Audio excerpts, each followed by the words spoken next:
Yo, this is DPS Podcast. That's Damage Per Second Podcast. Back on a fantastic Friday night. Feeling all right.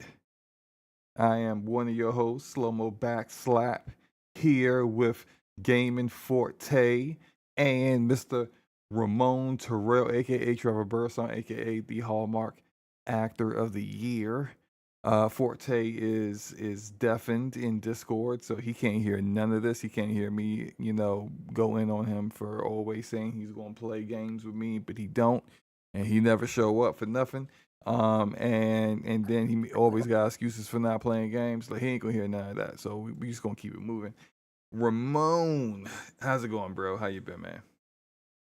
Yo, what's up, everybody? I am doing all right, man. Doing all right. Just doing the thing, working, trying to pushing to get this book finished because my editor has been tapping my shoulder, and trying to squeeze a little gaming in when I can, and the usual. Did they give you an advance? They were like, "Hey, look, here's some money. Make the book. If you don't make the book in time, we're gonna break your legs," kind of thing. Is that what's going on? No, I chose the indie route. Uh, Ah, the film the publishing industry has a lot of similarities with the film industry. I mean, with the gaming industry.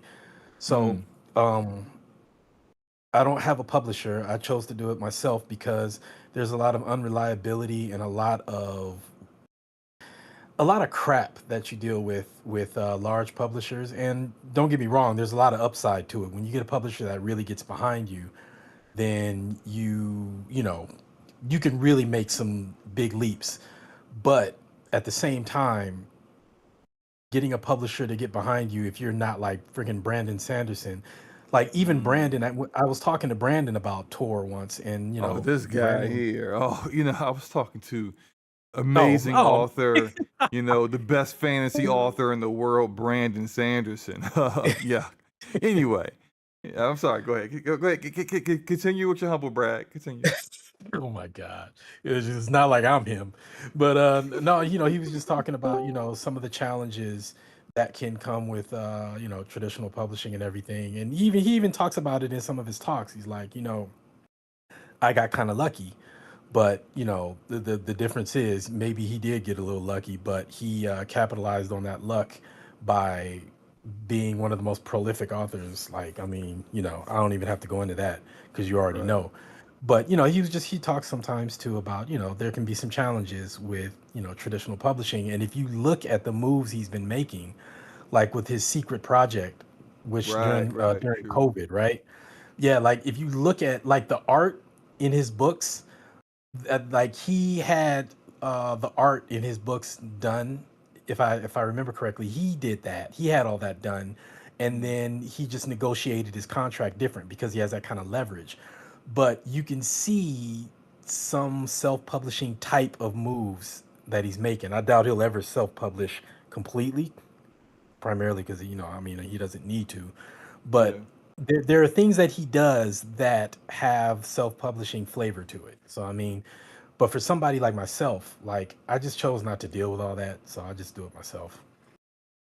I feel you. I feel you. Uh, what you been playing? Sorrows.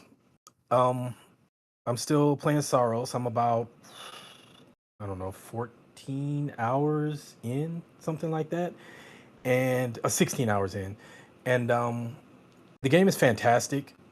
It's kind of funny because um, there are elements to it that make it harder than Returnal, but at the same time, not as hard as Returnal. Like Returnal is more punishing, but Sorrows is more in the moment difficult, if you get what I mean. Yeah. Like like once you get the hang of Returnal, like you can do a single run and beat the game. You know what I mean? And I'm sure eventually you can probably do that with Sorrows too. But like with Returnal, you stack you have more motivation to go through more of the biomes to stack up on the right weapons, extend your health bar and everything, and then if you get a good run going, then you're good. Whereas with Sorrows, the extended health bar is permanent. The shield is permanent. When you get a second chance, that's permanent.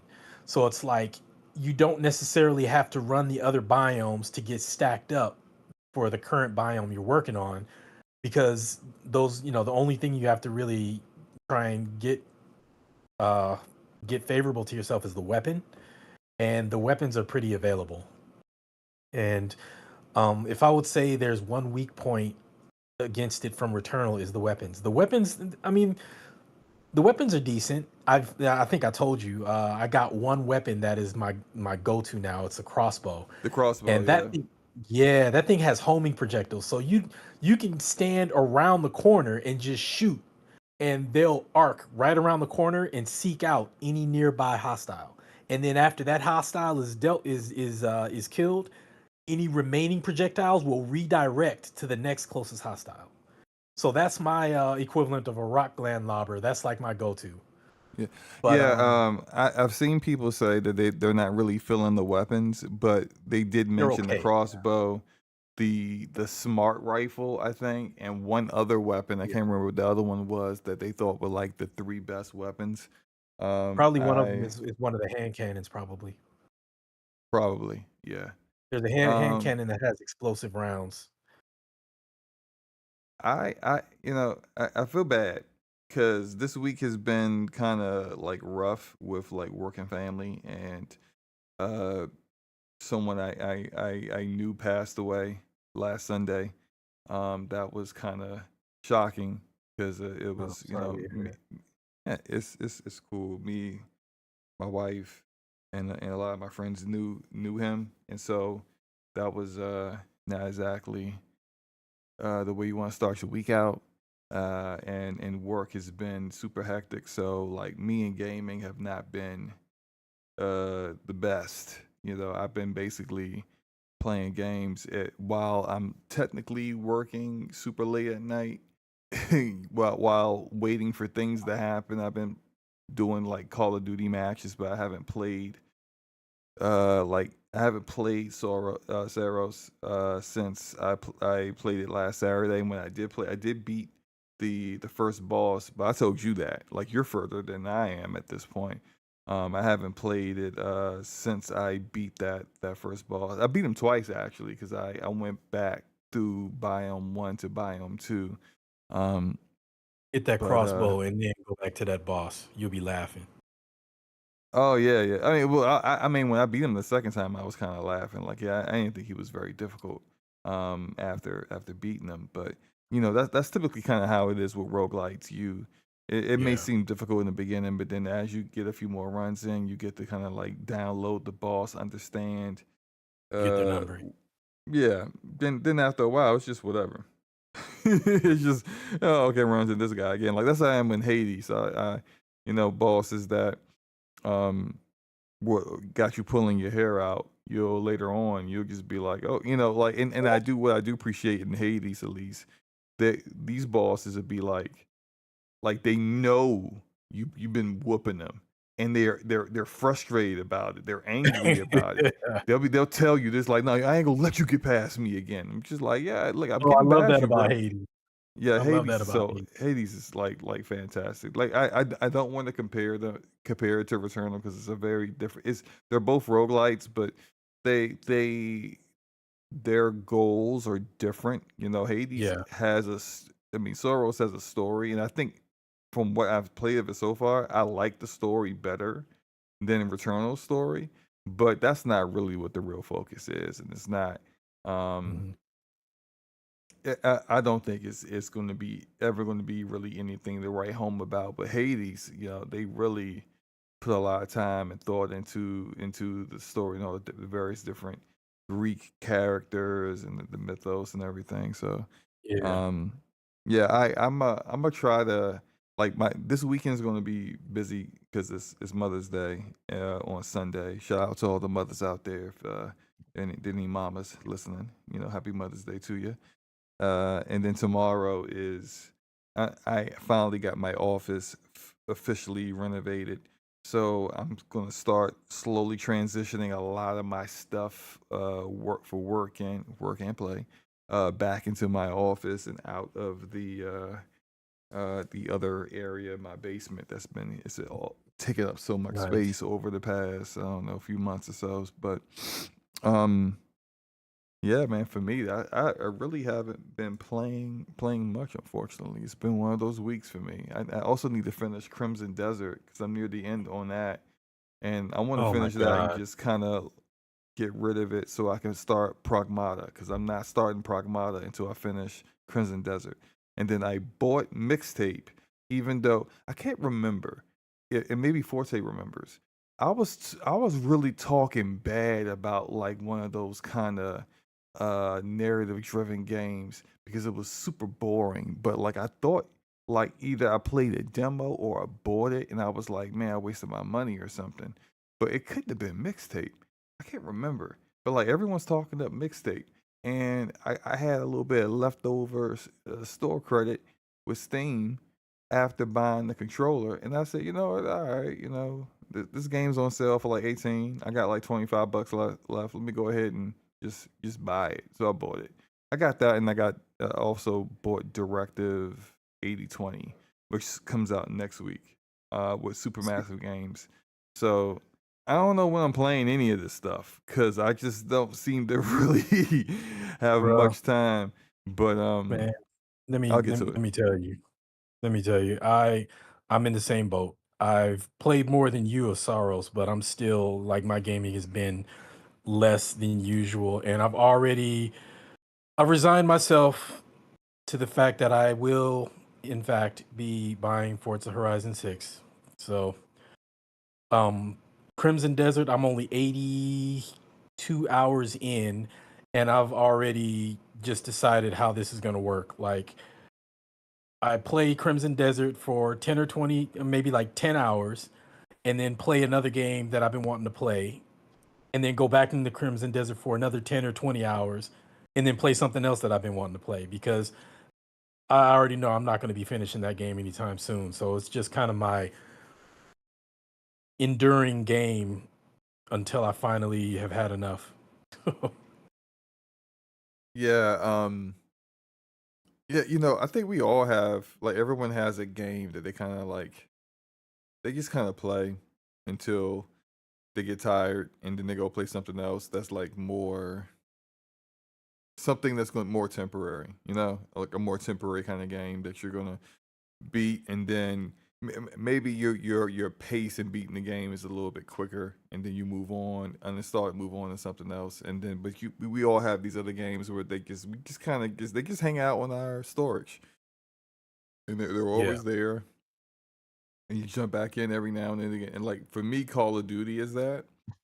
Um, I can't let it be Crimson Desert. It's just like I appreciate Pearl Abyss for being so agile and fixing things and changing things and updating stuff and listening to the community. But bruh, like I feel like they came out with another update since the last time I played it, which was like just a week ago or so. And I'm almost somewhat lost in like everything that they've changed already. I'm just like it kind of reminded me of Destiny, where in Destiny, when I used to play that back in the day, they would I would take months off and then I would come back and it would be like I never played Destiny before. Like I would have no clue what the heck is going on. I need Well, like this people this that isn't that bad though. I mean, yeah, Crystal Desert isn't that bad, but it's just like uh, I see some videos of like people saying, "Oh, the new updates! Look at all the changes." I'm just like, "Crap! They make more changes." I barely got But used to at the least the ones they changes. made before. Oh, sorry. You know what? I think because I'm using wireless earbuds, so whenever my phone dings or something, they pick that up and then come back, and I don't realize you're still talking. I'm gonna switch to my wired ones. Give me one Oh, second. okay, okay, you're good, you're good. Forte, are you there? Yes. Hey, Hi. how are you? I'm How great. you doing? Uh, good. How are you? Tired, but I'm here. I'm Yeah, here. I'm tired. I'm I get hanging you in on there. that. I feel you. I'm tired too. What you been What you been up to, man? Working. Anything else? Working. How about Well, using that game, sir? oh, G7 Pro yeah. 8K. Yeah. The KD looking better in Battlefield already. It's already looking better in Battle. I was like, whoo, what was we doing? What was he out here doing for years? I, Years. But it's okay. I mean, I I told s- you, but hey, I take it you worked everything out with the app on your own without my help. yeah, I figured it out. I also just looked up. I still have some stuff I need to do. But I looked at some settings of people talking about different games and stuff and using the controller, like how to set, a couple of different settings and dead zones and stuff like that. So yeah, I got it. I got a lot of it figured out, but I still want to hook up with you and see what you're doing, because What's up, I feel Forte? like you feel what's up. I feel like you're the authority. I'm still waiting for videos, but still waiting Uh, for videos. I know. But I mean, like, so you've been playing Battlefield over the past week. Battlefield, and yep, Battlefield, and Battlefield, and I played a little Pragmata on Switch 2 with it. Whoa, okay. Oh yeah, but yeah, I got Pragmata on Switch 2. I decided to slum it, huh? Yep. Listen, man, it ain't slumming where you can take it anywhere you want to go. I mean, well, Yeah, I I mean, guess. technically, you could do that with a Steam Deck. Yeah, but Steam Decks are It's less powerful than the Switch 2, though, isn't it? yeah, exactly. Yeah, it In is. some I think ways, it is. yes. I think it is. Yeah, we gotta wait for Well, I mean, it's gotta more wait for a Switch freedom. 2. We gotta wait for a Steam Deck 2 to come out before we can crown that king again. I mean, it's more freedom with the Steam Deck. Are you But sure about yeah. that? Oh yeah, because I mean, when I say more freedom, like to how to kind of like change the experience to kind of suit how you want to play it. Even though I mean, it's still somewhat limited, but it is a PC Yeah, at the end of yeah, the day yeah. versus I a mean, console like the we do Switch have 2. a cell. I mean, listen, we do have cell phones that are PCs in our pocket that are great companions to the handheld experience of a Nintendo Switch 2. Yeah, ill. I just thought, nah.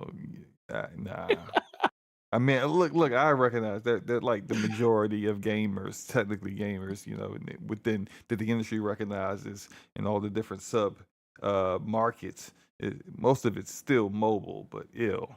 I'm not Just saying you ill. play on mobile. I'm just saying, the convenience of having, a Switch 2 with the PC functionality of it. I mean, you have the same thing with a cell phone and Interesting a Switch. question in the chat from Soiltech. Shout out to Soiltech, my favorite What's lawyer. up, Forte? Soiltech says, "Why does Forte sound salty? Why are you salty? About Are what? you a, Salty about are you what?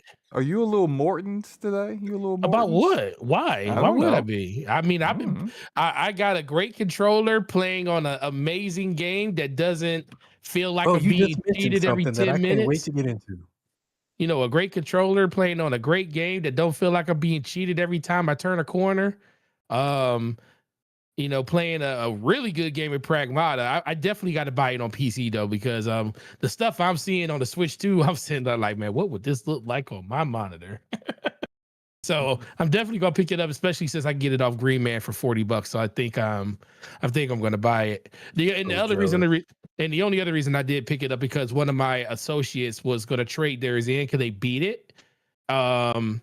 And I just bought it off them. They was gonna get like $25 for it. I said, I'll give you $25 for it. And I only paid $25 for the Switch 2 version.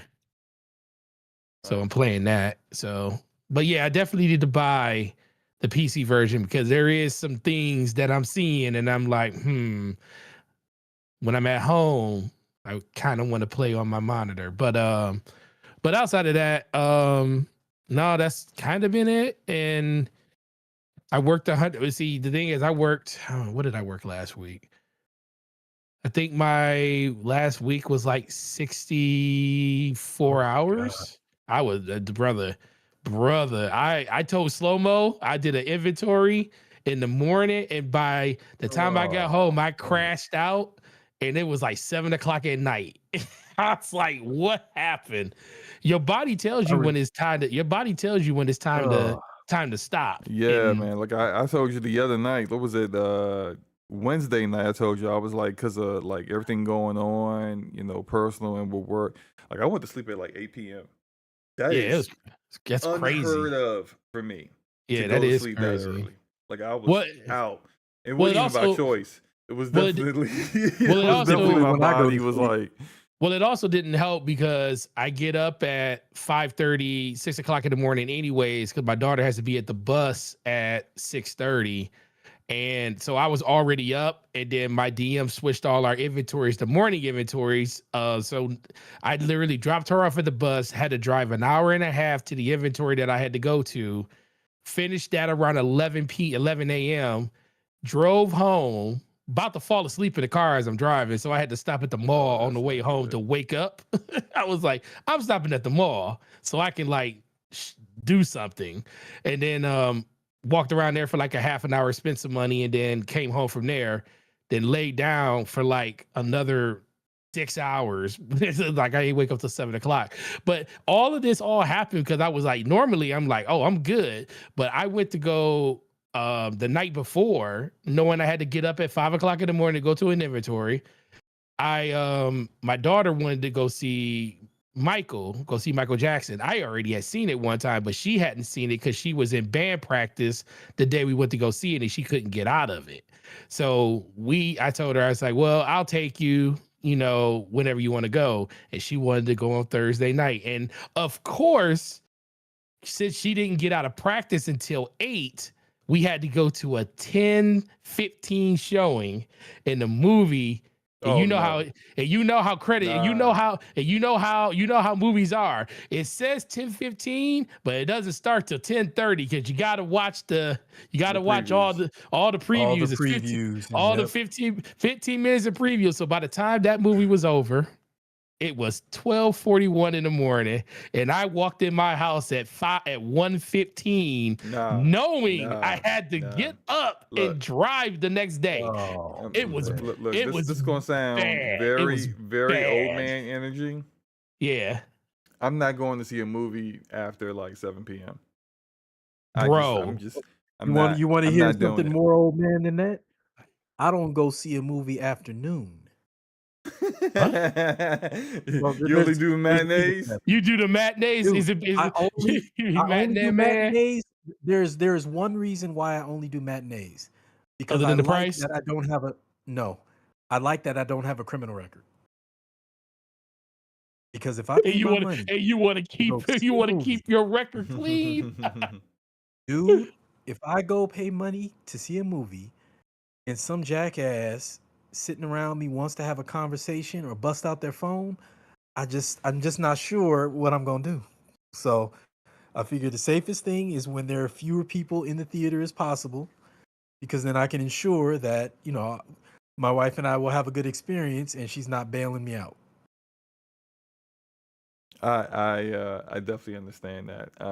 I look, when I was young and me Is and my there a friends would camo go to the in Call of Duty? Did you just go invisible? yeah. There's a camo in this game? Yeah, it's active cam. See, if you played the game, you Whoa, would. why is there at the camo in Call of Duty? This ain't Halo. It's a whatchamacallit, utility. It's an You, active camo, and it's okay.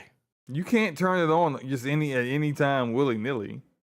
Well, how do you even get it? What is it like? Is it like a perk? No, it's not a perk. So you know how like you over time and like you just build up like your, I guess, like your meter, and then you get a utility that you can use. Like Yeah. you just So turn there's on a active camo. so there's Like an active camo one. yeah. Oh my god. Okay. You I just, expect that in Halo. hating, just hating on Call of Duty for no reason. All right. Starting to wonder, is that why your KD's so high now? See, this is what I'm talking about, Ramon. This is what I'm talking about. This dude will act all depressed, Active camo using people. depressed shooter gamer, right? he get a little active. He get a little active for like a few days in the game, and then he start trying to talk about other people. Like his chest all stuck out and everything. Like you just can't just say, hey, look, Well, because I know I doing still got okay it. in my game. No, Okay, because all right. I know I still got it. I got it. 'Cause, Guess, you know, sometimes guess you be who always wondering. had it? Sometimes you be Guess who wondering. always But had it? listen, I know you. Listen, I know who's the best player in this room. Look, I'm just I'm just you know, like because Well, all he the didn't say, shade look is at this. unnecessary. Going invisible, watching people run by him, crazy. I wasn't invisible I when know, when I they know. walked by me. They just got they just terrible awareness and didn't know I was situational there. awareness. I'm like, what's Yeah, I up was with this awareness? reloading. I was reloading in the corner, and they just It's not didn't like, see me. and it's not like Call of Duty don't got sound cues where they don't hear that gun going click, click, click, and you're like, dog, what is that? Hey, look, Oh my God, there's people in bad this, players out here every day, B. even at the higher skill levels, I see. Hey, look, man. It's I think I'm just half these talking about- dudes out here just using all kinds of stuff, but they don't know how to play the game. So Look you at that know, dude. You out here using pistols on people with automatic rifles up close and personal. This is terrible. What is these people doing? hey, Look at you know, this. you should Look jump at in the this. game and show them how to do it, man. No, absolutely not. Absolutely That's not. what I'm trying to. Absolutely not. Oh my God. Not against you. You're better than me right now. I'm not. I know how to pick. I know how to. Me. Yeah, but just play the game. No, because I know what I know. See, you saying you need to get in there and show people what it's all about, but that means I have to do it against you, and I'm not ready for that. I'm not on that level yet. I didn't say a 1v1. I still got to get on that level. I still got to get. Look at that 4.25. Jesus Christ. I'm listening to this and I'm just trash anyway, so I got nothing to say. Take this love felt, heart that I'm giving you. Look, this man got another drone that he about to run around and just body people with. Look, the drone. second drone. I definitely This why do it's the called drone. rapid fire topics, because where you be rapid firing all these fools to the ground. No. Look at this. Look, that dude at the camo. I definitely do the drone to piss people off. Because then dudes be after the match, they be like, man, you will not be like they just be cussing like I mean, it's so funny. Like I do things to just anger people. Like there's an ion pulse thing. So this is what like my score streaks for the most part now. I do the UAV. Oh, it's right here. And then I do the what is it? The What are we? it's the one where you drop like the artillery on people, like it's just fire everywhere. I forgot the name of it, but Yeah, Bungie did. I put that over there where their spawn is. So as soon as they come back to life, they just getting hit by artillery. It's funny. Oh man. And then like I sometimes if I get the ion pulse up, I'll just drop the ion pulse where they not quite where their spawn is, because I don't want spawns to flip, but close enough to it so that when they come back to life, they like if they run into the ion pulse, they're just gonna die. And so it's funny. It's just funny to troll people, and the drone is hilarious because especially because like we got proximity chat on, they hit you. You're hearing them after you kill them. And they're just like, that damn drone. And it's just like they're dead. And then you kill someone else. They're dead. And then it's just, I'm telling you, like, Call of Duty is fun. It's fun. I just have a good time. Like, I am getting somewhat bored, though. Because Taz would know this, but, Taz isn't here right now. But, like, when I start using stuff like sniper rifles, I'm starting to get bored. So, like, I'm using, like, a sniper rifle in this gameplay too, because I'm just not really having. I mean, I get bored. Yeah, I need a different kind of challenge than just using the typical weapons sometimes. So that's why I'm running around with using a pistol as a primary and stuff like that. But let's get into these rapid fire topics. I didn't anticipate we were going to spend this much time talking about what we've been playing and stuff. So, you guys ready? Let's do it. Oh, really? Oh, really? Nintendo Nintendo released a new direct this week, focusing on a remake of Star Fox 64. I don't know if it's called Star Fox 64 remake because that would sound kind of silly considering it's not 64-bit like the 64 Nintendo 64. Maybe it's just called Star Fox remake. I don't know, but they showed it off, and maybe I should skip ahead so that they don't. It is just called Star Fox, sir. Okay, Star Fox. Yeah, let me just skip ahead to the actual gameplay so that they're probably going to ding us anyway for copyright, so it doesn't matter at this point. But the game is essentially Star Fox 64 from back in the day on Nintendo 64. But as you can clearly see visually, if you played that game back then, you could play this game today. Like, sure, what they show visually isn't like the most impressive thing you've ever seen before, but it's way more impressive than what Star Fox 64 was. So, you got that, and I remember playing that game back in the day. I guess I'll probably pick this up. We got cutscenes and whatnot. It looks interesting. My only issue is Fox McCloud looks hideous. Hideous. You know what he looks like? You ever seen that meme of the fox that looks like he's been beat up and he's just kind of just like staring off into space like he's got PTSD? That's what Fox McCloud looks like. The fact that like all the other characters Falcon looks fine, awesome. Falco looks awesome.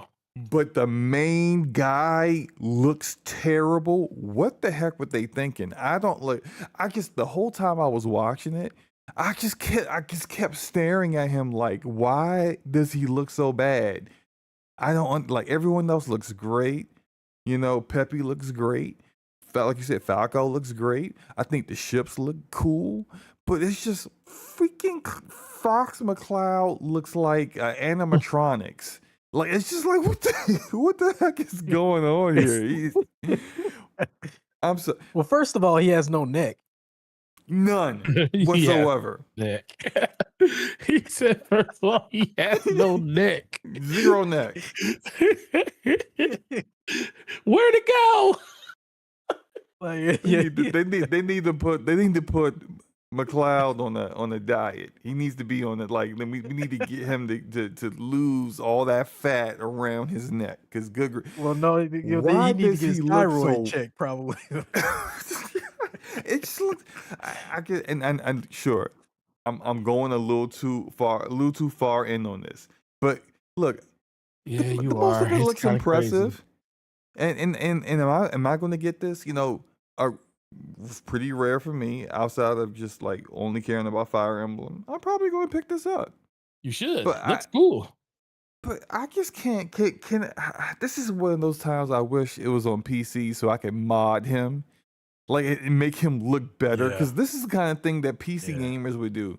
On Nexus mods, there would be the same day it releases a mod to make him look less goofy. But no, because it's on the Switch too, you're gonna have to deal with his fugly face. So, Forte, what did you think about this direct, man?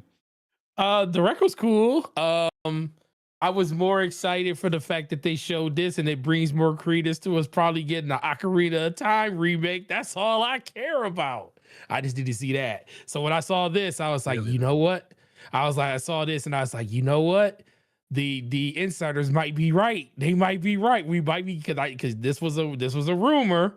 And just like the Ocarina of Time, same people that talked about that. I think talked it was about Nate this. the Hate who Yep. who first said this. Who he's been an accurate leaker for not just mostly Nintendo, but he's also leaked stuff from Xbox and PlayStation before as well. Yeah, But he whatever his source is with Nintendo is rock solid. rock solid.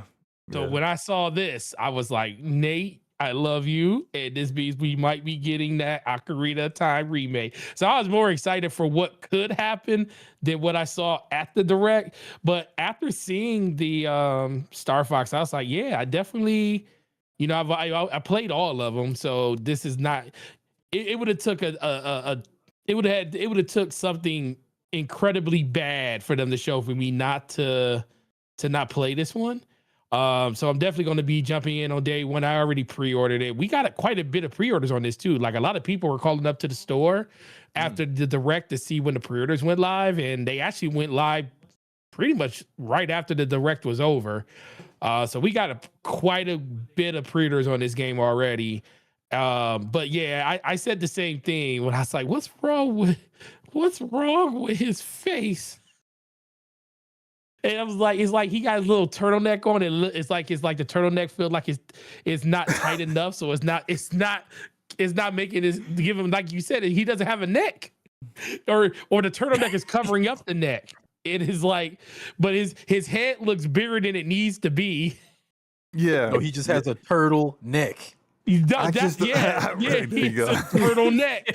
Look, Yeah. I just don't get. He's the main character. He is He's the main character. Oh my How God. do you have everyone Turtleneck. else looking great and the main look? like This a is some random NPC kind of thing. You know how like you play a game and all the main characters look awesome, but the NPCs you could definitely tell they ain't mocap. You can definitely tell they ain't got as many the pixel budget on these other characters ain't what Chrono it is said on the they main going for characters. Chrono said they're going for the Super Nintendo look.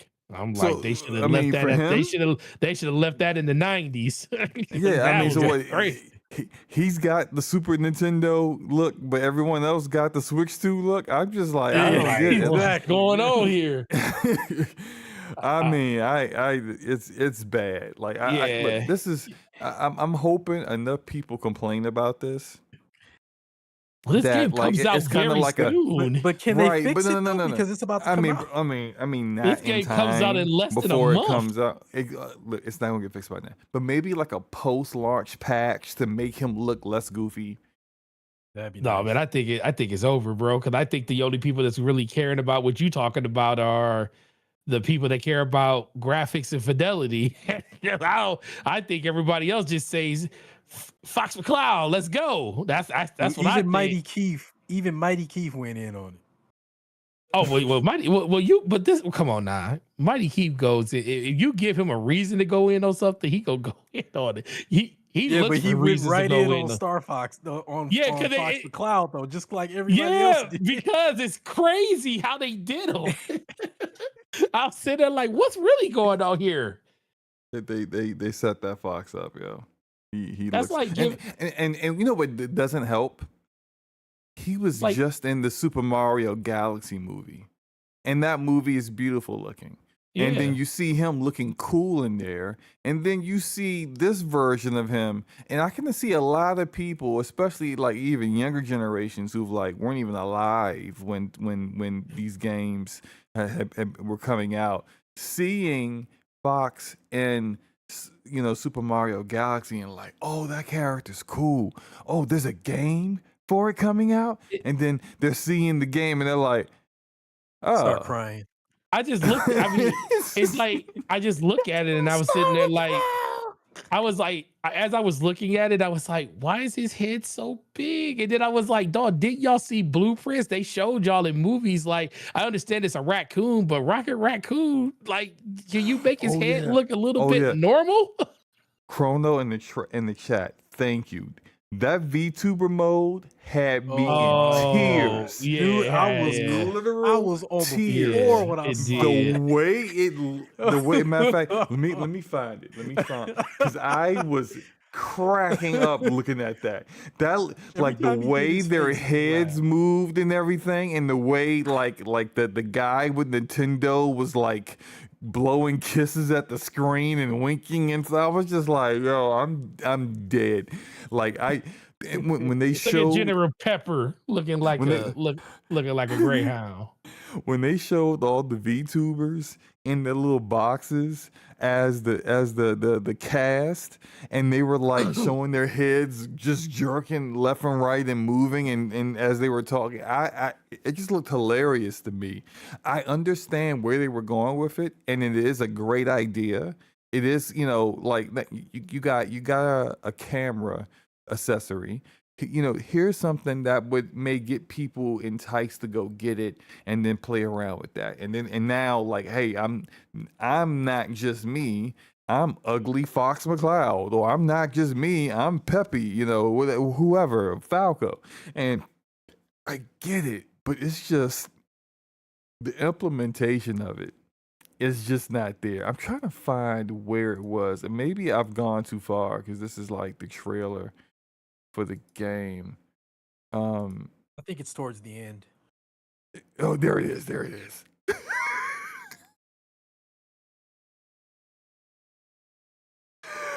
Oh gosh, it's so bad. It's just so goofy, man. Like he's blowing kisses. I get stop blowing kisses at us, man. That's just creepy. First of all, they should have did it with a. No, but man. look at the way that guy was talking as Fox, like the way his mouth was moving. It's just it's the whole thing's hilarious. And you know, sure, maybe with other games, you know, and they'll get better at how that's implemented. But as of right now, The question: are you gonna buy the freaking N64 controller? oh no. You're not No, gonna buy no, the. You ain't gonna buy no, it through no, the exclusively through the eShop. no, I will not. No, no, sir. You don't want to play it in the way that God intended you to play Fox Adventures. Nah, I'm good. I'm good on that. I'm gonna leave that controller And you know what the funny in the thing is? past. You want to know what the funny thing is? Fox McCloud looks better in Smash Brothers than he does in this whole game. He looks better in Smash. Oh man. Hey, dog, they were like over his face. He was like, listen, he ain't gonna look like an overweight Fox in our game. All right. Anything else on this one before we move on to the next topic? I think it Yeah. looks good.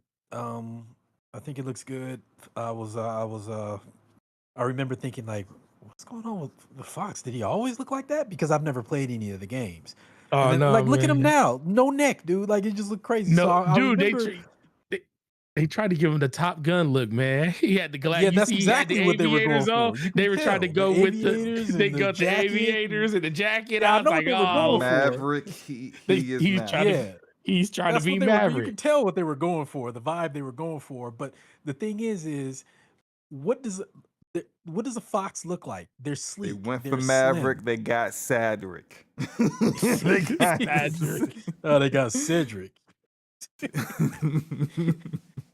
But yeah, I mean, I think it Shout looks out to you, good. Solo Tech, for getting it. I'll most likely pick it up. Shout out to them for doing this shadow drop and slipping past Nate the freaking hate. I'm not gonna go in. I promise I'm not gonna go in. But shout out to them for actually slipping past him and shadow dropping this. I wish more companies would do that so we don't get surprises. Oh no, he said this was coming. He said this was Oh, did coming he? like a month ago. Yeah. Yeah, he said a month ago it was coming. Oh, well, never mind then.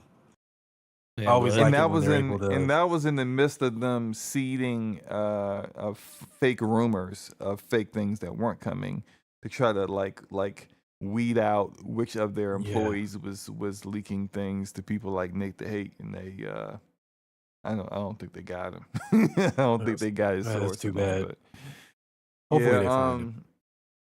yeah, we can you know, look, Star Fox remake. You know, if you guys Switch 2, you got something to play this summer. So if you're into it, you into it. You know, just maybe squint a little bit every time Fox is on screen. You know. All right, you guys ready for the next one? Let's do it. Oh, Alright. really?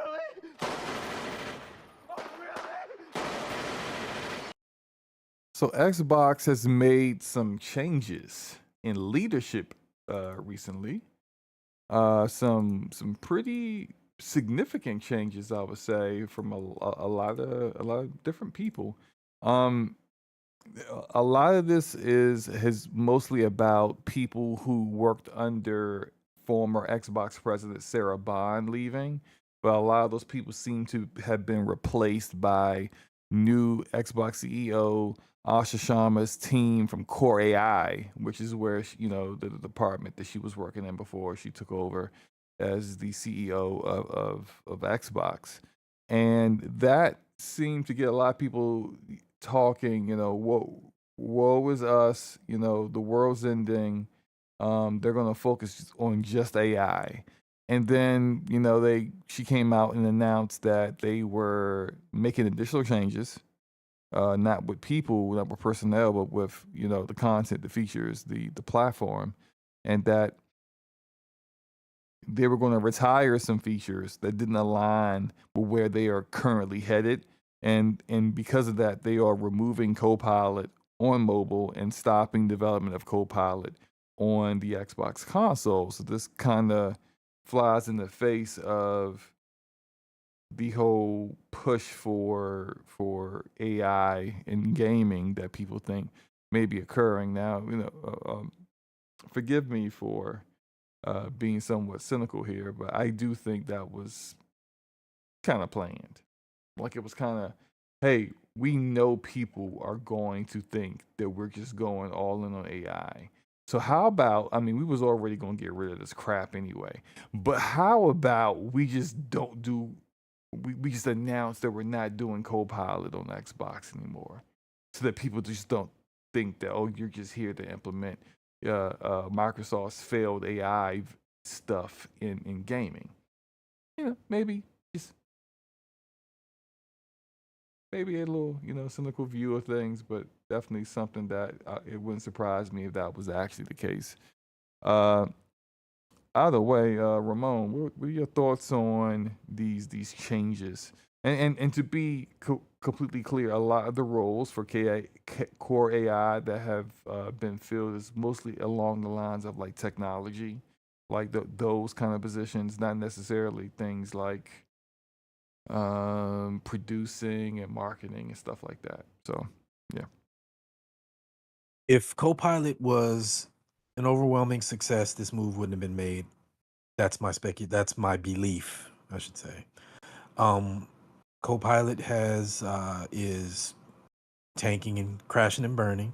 So, and they know that gamers don't want it, but they've known gamers didn't want it and they were still doing it anyway. But now that it's not working out, they're having to get, like you say, I mean, it's a cynical take by me too. And I'm not saying that to give shade to Asha, because she's coming in and to her credit, she's getting those layups and she's sinking them. So she's sinking those layups. She's doing, what she should be doing. And she's, Mm-hmm. in that respect, she's doing a good job. That's great. It would have been eyebrow raising, bringing her AI team into this. And then it's like you say, it softens the blow. It softens the suspicion by getting rid of the co-pilot for gaming. And it coincides when she said, we're not doing AI slop and this and that. So it sounds like she's, it looks like she's delivering on that. So I mean, ultimately, it's a good move. I don't for a second believe that it was a move that they would have made had Copilot been successful. But the fact is, they made the move. So we'll see what happens. If I still remain, conservatively hopeful, but it's a good move though. So I mean, we'll take it for what it is.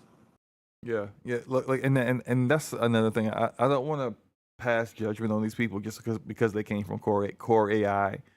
Like, I don't know what they did before then, So I can't, and I can't just automatically assume that, well, because you came from core AI, that like that's what you're going to be implementing, full stop in the Xbox platform. Just it's not necessarily true, especially if you don't know all the details about how this came to be. So, Forte, what are your thoughts on this? So the biggest thing is the overall direction, and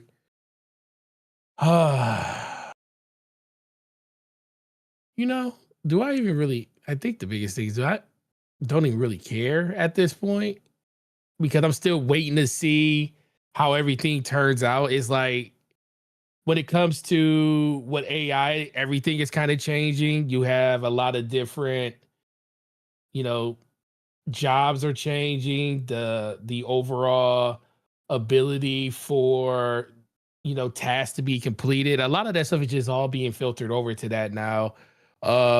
You're seeing like the fact that I go online and every song I listen to, like from most people, like, is this like a real person or is this AI?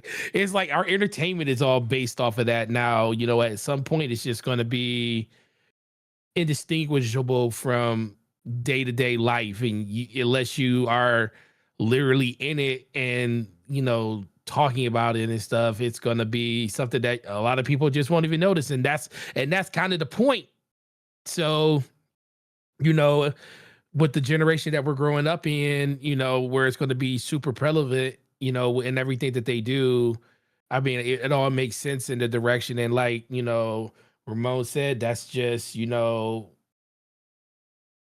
it's a lot of different things that you could kind of take from it. It just comes down to, for me, it's a wait and see thing to see exactly how it's all going to be implemented more on a super long term. But you never want to see people basically, I hesitate to say the word replace, but that's kind of what it is at this point when it comes to a lot of those different things. But it's just it's kind of crazy when you start thinking about where we were not even 5 years ago to where we are now, and all the different ways that this stuff is being implemented on top of each other. Yeah. It's there's a lot of changes happening at Xbox, lot. and a lot of discussions. I mean, she's still talking about how But removing, but I will say, yeah. exclusive content to I think that the official word is there are multiple options on the table, and she's mulling over which one to go with. And I'm still sticking with what you're getting at the most is time to exclusivity, and it's not going to be but yeah, but the exclusives. But the crazy, but the thing is, but this is the thing that I feel like she did. I feel like she's speaking to the player base like the player base wants to be spoken to, by removing things like Copilot off the Xbox. It shows that, I'm all about AI and all this other stuff. I'm from the AI background, but it doesn't mean that it has to be implemented in everything. Now, we all know this is the thing people don't realize. We know what the mandate of Microsoft is. As of right now, they're so far behind the 8 ball when it comes to AI, compared to where they should be. They're basically just taking a step back in a lot of the different things that they're doing in the different places they instituted. All of that stuff is still on the table. It's just that right now they need to find, especially at the Xbox side of it, they need to find a way to rebuild trust. And the number one way you do by building trust is by taking a person that is bred, born, and built inside of that ecosystem, and her telling you that we are not going to use that right now in this console, so we're removing it. And a lot of people's like, oh, you know what? Well, maybe this and maybe that, and maybe she is the right decision. So the conversation kind of changes a little bit. I'm not saying that there was like nepotism or anything at the end of the day. It's just more of she's saying exactly what people want her, whatever they want her to say, she's saying it. Now, I will caution people to know that at the end of the day, it's still a business. And all the things you just said are 100% true and pertinent to the fact that I think we're just talking about exclusivity and stuff right now. But there is a lot of different ways that this could kind of unfold. And it really just comes down to like what the overall familiarity of the platform is going to be, post Phil Spencer going into the next couple of years, because right now it's the honeymoon phase with Xbox. Everybody either likes or hates what she's doing. Most people like it because she's making a lot of, integral changes by, lowering the price of Game Pass. Like I said, removing Copilot off the Xbox platform and stuff like that. Adding game mode or Xbox mode to PC. things that a lot of people been wanting for a long time are finally like coming to fruition. And the funny thing is, a lot of this stuff was already in the works. It just happens to be that it all lines up under her leadership at this point. So she's reaping all the rewards from it. What's it going to look like in a year and a But half, see, but 2 that's the difference years? between talk and E- action. Exactly. Because Exactly. a lot of people are giving her, a lot of positive feedback and a lot of credit for things that she may or may not have really had a hand in. But when Mm-hmm. you start making promises and saying, "Oh, well, we're going to get back to what Xbox should be about, and we're going to, focus on you, the consumer, and the things that you want," like you need to deliver on that message. And if you don't deliver, and then you consistently seem to always be backtracking on the things that you said that you guys were doing, and then it's like a whole different focus every 2 years. You're gonna be in the same position that Phil Spencer was in, where it's just kind of like Yeah. before he was officially retired. Phil would say something, and you have a segment of people who would just immediately agree with anything that he was saying, or immediately take it for face value. But we start to increasingly see more and more people being like, "All right, Phil. All right, All right, Phil. whatever, Phil. Sure, whatever." Mm-hmm. Like, because they just Yep. when promises get broken enough times, you just stop believing the people who say it. And so, what Asha really needs to avoid, like, I think some of the stuff, like her not even mentioning what their decision is yet with exclusives, the exclusives problem, um, make sure what you're going to do is exactly what you said you're going to do, and you delay the announcement of that until it's 100% definitely solid on that's the direction we're going, kind of thing. Like it's. I think messaging, she's been better at that kind of stuff so Well, far. Yeah. I But also she just has think been. I just think at the end of the day, the one thing that she needs to adopt is the thing that Phil Spencer could never do at that point is just be quiet and not give as many interviews, because that's why a lot of the discourse kind of happened when you don't want to always go out with the same message, because the same message is boring. But at the end of the day, if you're not in 100% lot stink of what the message is going to be, it's always going to be changing. All these different interviews that he did is kind of the reason why a lot of the things that he said could just kind of be construed as, was he lying to you? I've always looked at it as, it's not that he was lying, it's just plans change. Things change all the time. When VR was probably something that was on the docket for Xbox at one point, but over the course of a couple of years, it ended up being something that just wasn't a viable thing for her anymore. So at one point, it was, and then at the end, it wasn't. So I just think at a certain point, right now she's going to be doing a lot of PR speak just due to the fact that she's new and she definitely wants to get her message out there. But I think, like you just said, once we get to the point where um, she's stable in everything that's going on, she just needs to work off of, like, don't talk about it until you absolutely know what it's going to be when it comes from, leadership above you, because those decisions are still having to be made on a higher level from the C-suite, and you're just the one that has to, deliver the message. And at the end of the day, you don't want the gamers to feel like it's something that you are betraying their trust on, because you're building so hard to bring it back to where it used to be. Yeah, yeah. So I mean, we'll see how it plays out, but yeah, man. Hopefully we get some more information on the whole exclusive side of things fairly soon, and they don't wait forever to make a decision. That just ends up being an unpopular decision. It's gonna piss more people off. Anyway, you guys ready for the next rapid fire? Let's go. Oh, really? Oh, really? Take-Two CEO Strauss Zelnick has confirmed PlayStation has a marketing deal for Grand Theft Auto 6, and he confirmed this while doing an interview with Bloomberg. So any thoughts here on PlayStation having the marketing for probably the biggest, most anticipated game of this gaming generation? Does it matter? I think so. Yeah, I think it matters. Does it really? I think it matters. I think it What matters. is it? Why does it matter? It's not coming to PC day and day, and the other platform is non-existent as of right now. Well, boot the neck. And it's not man. coming. It's not coming to Switch. Boot the SloMo neck. just said it. Boot to neck. Because the you fact don't is, left your foot off. at any you point. never know. You never know. It's Oh, unlikely no, that Xbox could make a move that could suddenly resonate with everybody. You got your opponent on the ropes. Your opponent is down, and you start celebrating. And what if they get up and then hit you with a haymaker? Like That's true. You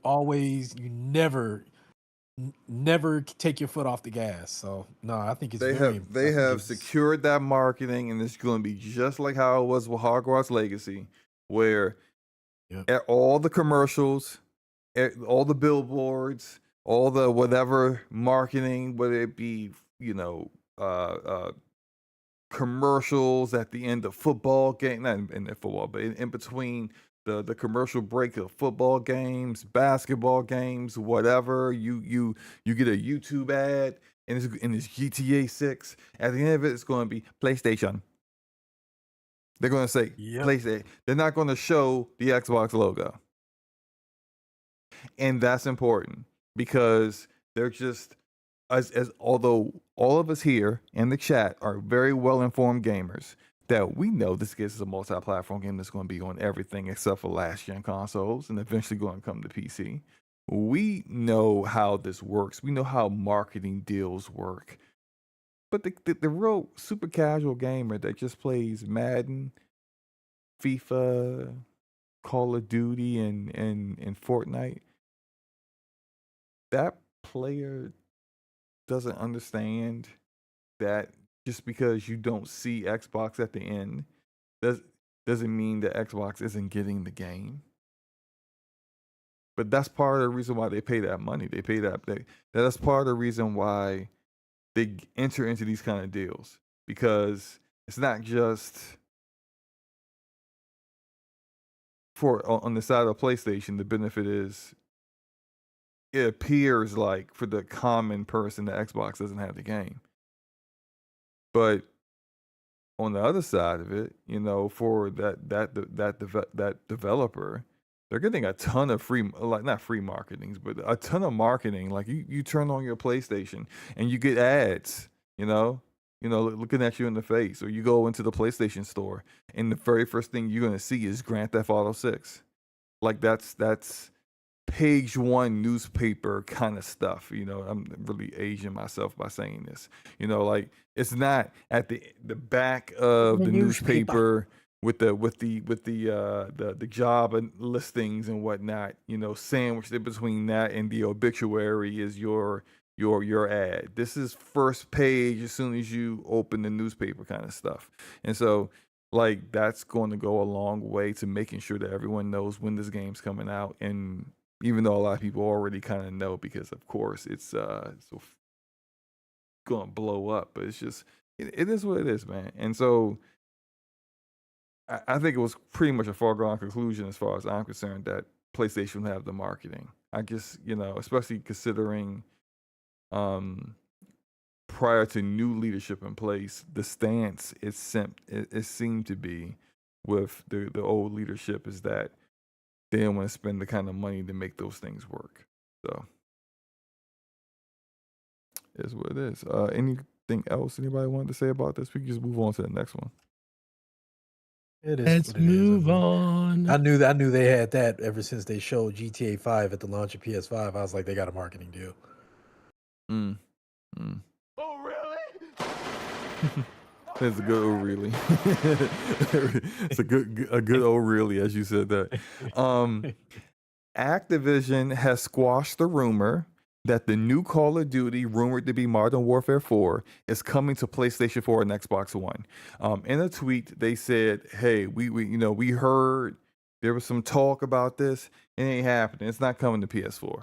So now this will be the first Call of Duty in maybe, I don't know, 13 years or so to not be on an Xbox One or a PlayStation 4. Yeah. I would say over here on DPS, we've been told y'all that this game was not coming on last gen consoles this year. So you guys have already, been well informed about this. But Ramon, I know you don't really play this game like that, but what do you think the impact is going to be this holiday season with the casual gamers that have been playing this game and have stayed on last gen consoles because they continue to get the game that they always play, and now it's not. So what do you think the big consensus is going to be in how people are going to find a way to play this game? I think that's all going to depend on. Well, I think a large portion of it is going to depend on if if they put the console on sale, which I think they will. If they put the console on sale and drop it to the price it already was, then I think they'll get some conversion. It's kind of a weird, because we're in uncharted territory, so it's kind of weird because usually those casuals, when their console is sunsetted by a lot of by the games that they really want, the console by then is like maybe $250 less than its launch price. But now that it's more, and if they wait for a sale, then it drops to the price that we paid for it if they're lucky. It's just kind of, I'm not sure if people who are still on the old console are willing to pay that much, but I think yeah, I think they have always been willing to pay a lot of money. It's just that. So why a move lot if of you don't a have lot of to, I people. guess. Yeah. I mean, yeah, but a lot of people in the gaming community will buy the standard edition of a bunch of games that they're going to play in any given year. A lot of these other casuals, and Forte can back me up on this, when they play these like annual release kind of games, they're dropping like the kind of money that it would take you all year to spend on the games that you want to play. They're doing all that in one game.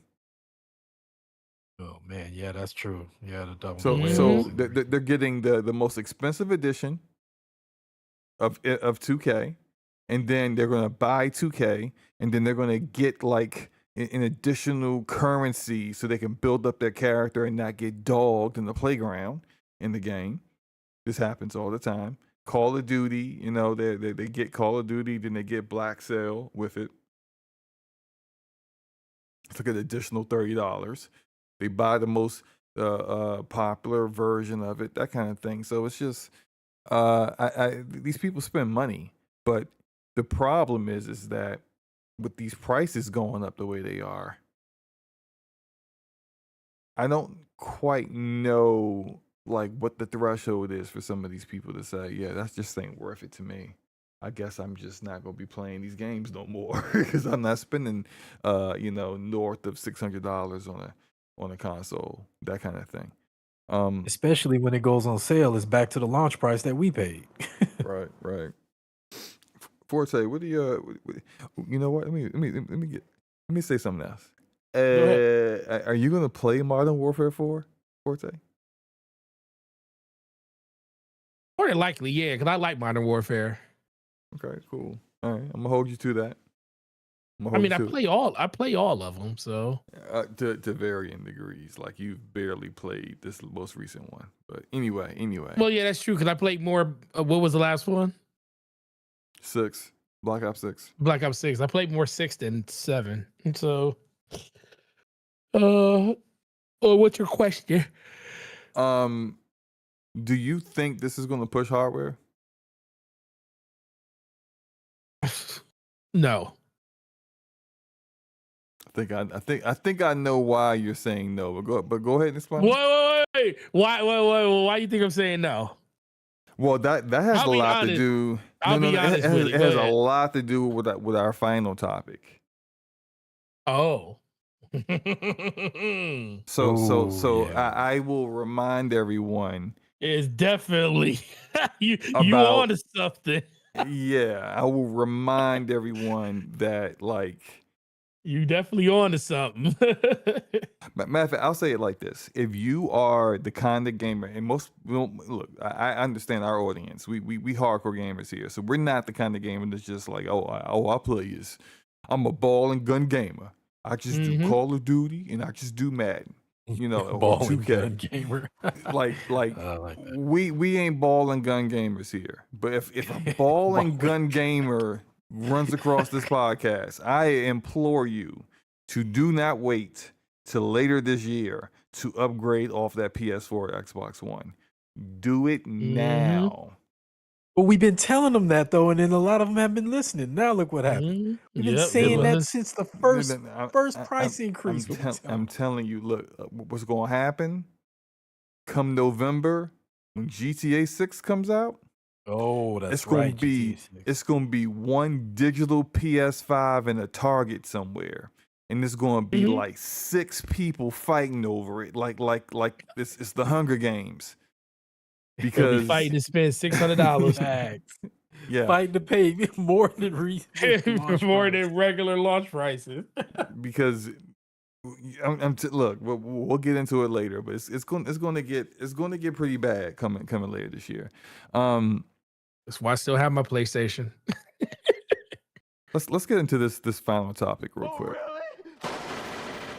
Oh, really? I really want to know what Forte feels about this. GameStop is offering to buy eBay for $56 billion that they don't have. they don't have. It's just like me, like, hey, I'm going. I'm gonna go. Look, I'm gonna buy a Land Rover. I feel like, I'm gonna buy a Range Rover. I'm gonna go to the dealership. And, hey, look, that most brand new 2027 Range Rover right there. I wants that. I needs that. They're like, hey, no problem, Mr. Backslap. Let's come over into financing. Whoa. No. I'm not financing with you. I got an IOU. Okay? A bank told me they got me. And not a they ain't checked my credit or nothing. They just said, look, we good.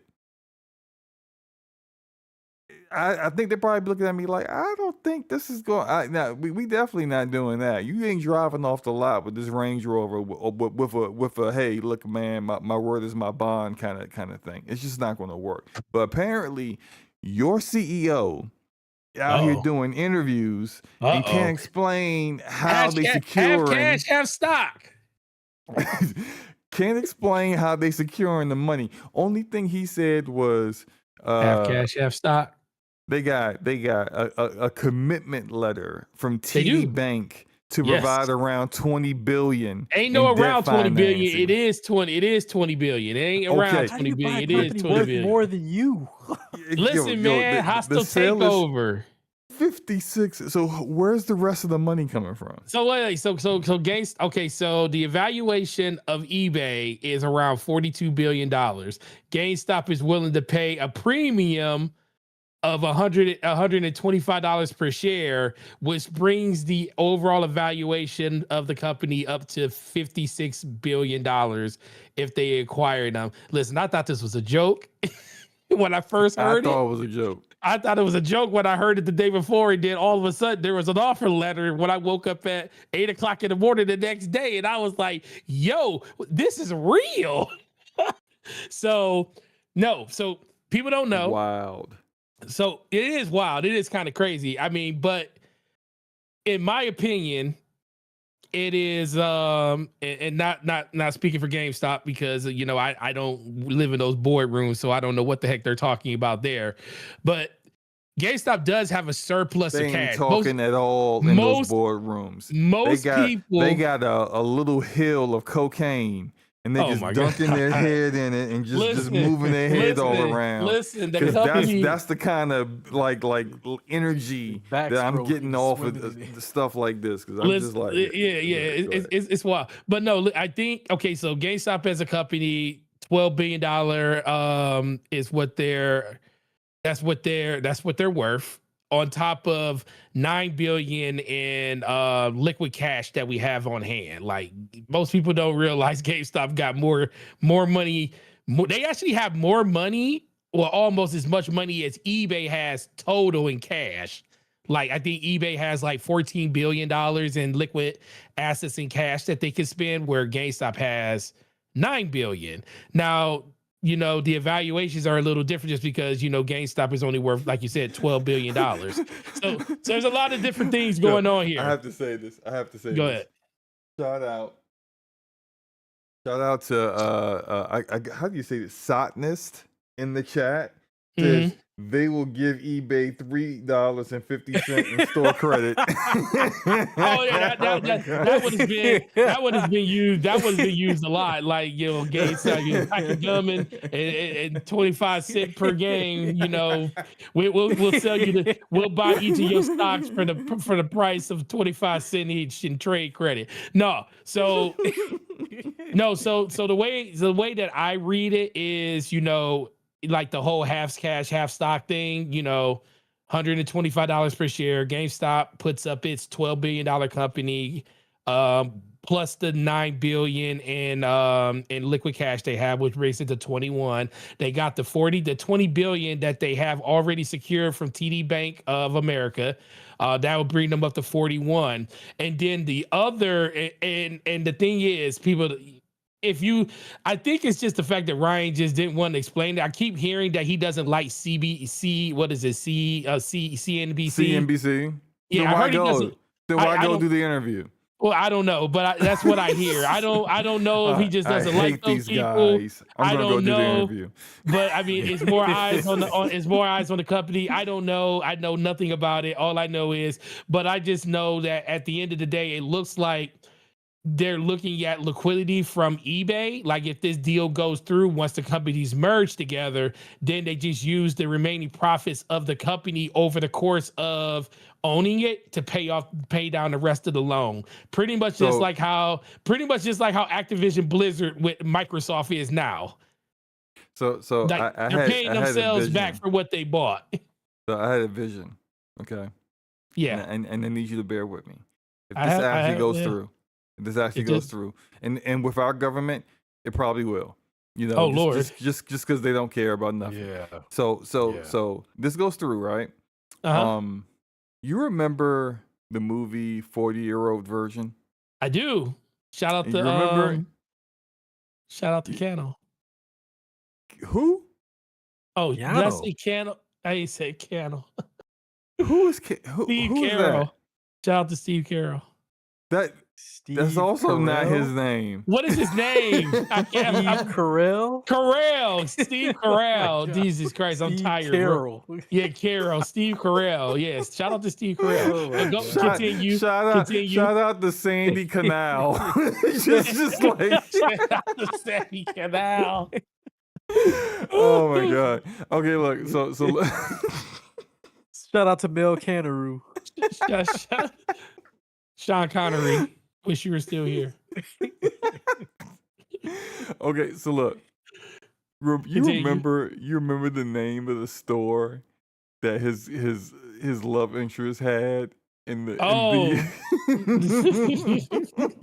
Shut up. That's gonna be GameStop when this happens. It's just But you know the funny thing is, stuff you can buy on eBay. That's gonna be the name of the store. It's just gonna be stuff that you can just buy on eBay, and they're gonna be like, "Hey, I want to buy this right now," and Forte's gonna be like, "No, you gotta go on eBay and get that."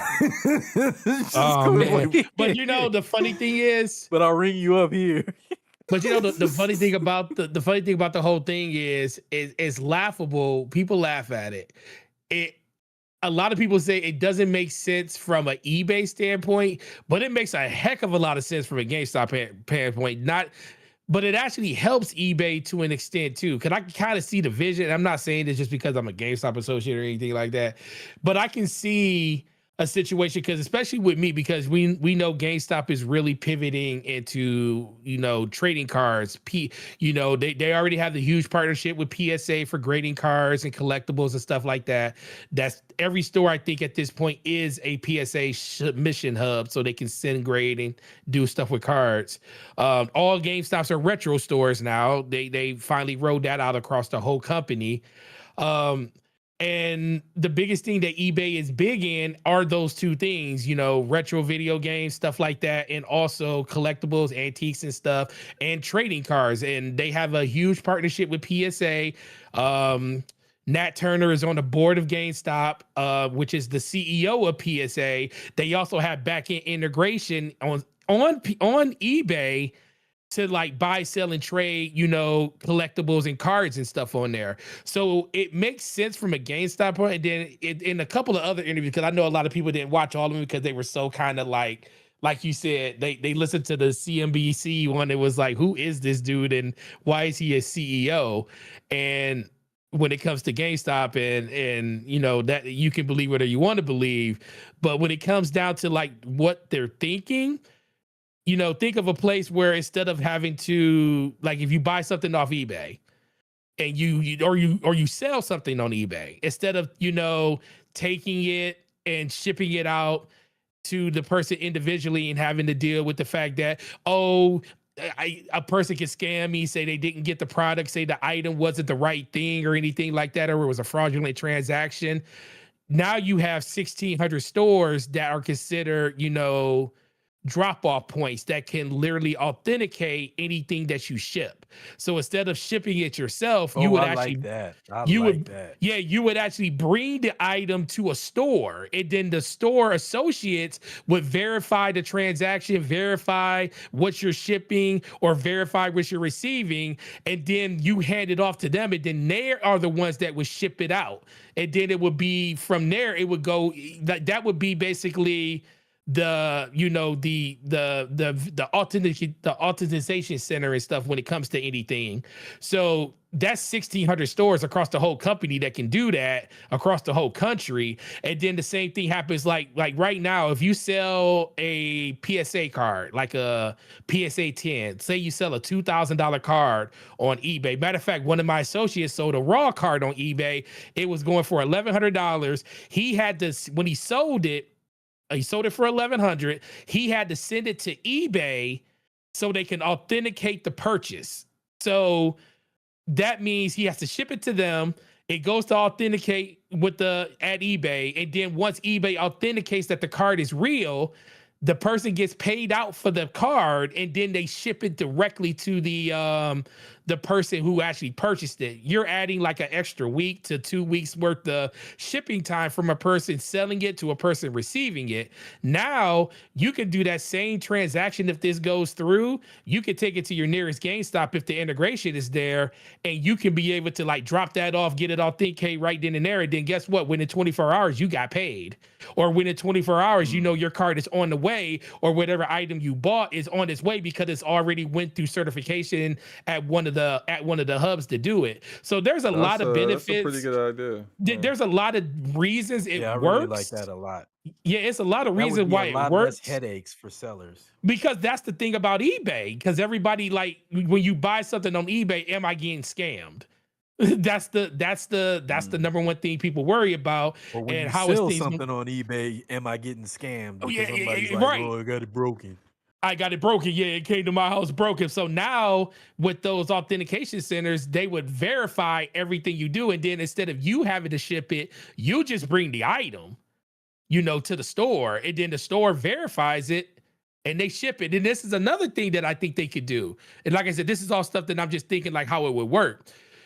Whenever we like when we take trade-ins of trading cards and they sell them online, we have to upload pictures and stuff of them.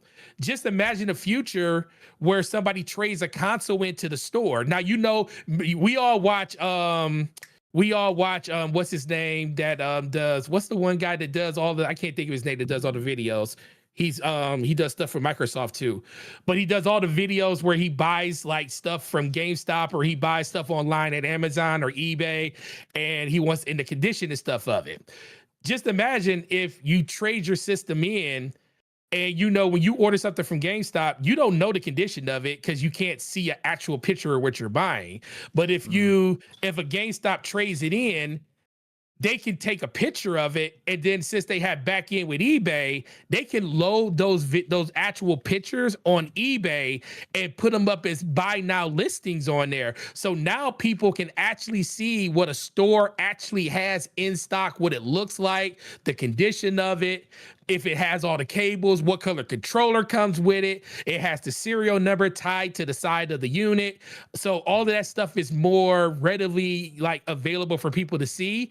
And that's how they could use eBay to like even sell more of the stuff that they have, like systems, used games and everything like that, because it's already a marketplace in place for stuff like that. So it kind of helps both sides. I'm not saying that's what they're going to do. That's just what I think I would do if I'm making that type of purchase, but I can definitely see a partnership and why it works on both sides. It just really comes down to, is it something that's going to make sense? Is eBay actually going to go down with it?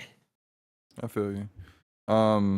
Yeah, I know I was making a lot of jokes earlier, but like, the way you explain that, idea. Yeah. I think that is a good idea, and I think I could see a lot of people kind of leaning into that. I think they may need to maybe change the name of GameStop stores to kind of draw people in, to let them kind of know that, hey, look, of all the different things that you can get into there, and it wouldn't a change in name, but not necessarily a change in inventory that's already in GameStops right now. Like you would have all the same things, just doing more of the things that kind of make things a little bit easier for being an eBay seller or buyer or whatever. I just wanted to. I wanted they to have can it so I even can make add more the money. name. They can just add the name. It could be just called GameStop eBay. You know what I mean? Like you can just kind of add to it because they're both recognizable brands. And then people say GameStop eBay, and then I can see myself walking by and saying, if I didn't know anything, and be like, GameStop eBay. And then the first thing I'm gonna do is walk in and be like, hey, are you guys affiliated with eBay now? I know it's your name. Oh yeah, well let me tell you. You know what I mean? And Yeah. like, I have friends who sell stuff on eBay, and they're just like, dude, it is such a pain in the butt, and then they talk about, buyers and everything. Like everything Forte said, if they don't do that, then they need to hire you, because the way you just broke it down would be an amazing way to like reduce or remove the friction for buyers and sellers. Yeah, that's what it was like for me when I bought on Visos. Now the thing is, I never had an issue buying or selling on eBay, but those stories are out there. Like, and I'm also not a person that's out here selling $2,000, $3,000 items and stuff, and that's where normally a lot of that stuff happens at. And then the biggest thing is, a lot of the times eBay will side with the buyer. Like, it's more buyer protections out there than seller protections. So this will really benefit the seller more than anything, because you drop that off, there's stuff on camera, it's authenticated, and that is leaving to go to its final destination, and everything is being checked off on it. Then it just helps with turnaround time. So there's a lot. And he actually talked about like that part of it. He actually talked about it in a separate interview that he did. Those are some of the things that they could actually leverage. So that's not something that I don't think is not on the table, but it's a lot of different things they could do. It's weird hearing GameStop I think in everybody's mind is just weird hearing GameStop wants to purchase eBay. We could kind of see it be the other way around if eBay came with this same thought process, says, you know what? We find a benefit in having physical retail locations that could facilitate all of the authentications that we do, and then we could put a stake into it. If people would never bat an eye at eBay saying it wasn't to buy GameStop. It's just the fact that 12 billion trying to buy 42 billion in a lot of people's mind don't make sense. Yeah. All right, let's get into these main topics here. First one up is the Steam controller, and so we discussed it a little bit last week. Said how this Monday it was going to go on sale, and did it. Yeah, last Monday, Steam controller went on sale around 12. I think it was 1 p.m. Eastern Standard Time. Yeah, 1 p.m. Eastern Standard Time. I actually went live a little bit earlier. Went live. I noticed I was able to purchase it, or at least start the process of purchasing it around 12:58. Bit of a disaster. As usual, Steam crashed. A lot of people were, and I did this as well, preloading your Steam wallet with the funds needed to get the controller. And even with that, it was still kind of erroring out when you were trying to get it to go through checkout. But I was able to get a secure one, but many didn't. The controller was completely sold out in around 30 minutes. So about like 1:30, it was completely sold out. And of course, listings on eBay, as we were just talking about eBay, went up shortly afterwards for more than double the $100 asking price from Valve. Now, starting today, Valve has instituted a reservation queue for Steam controllers going forward, and it will limit.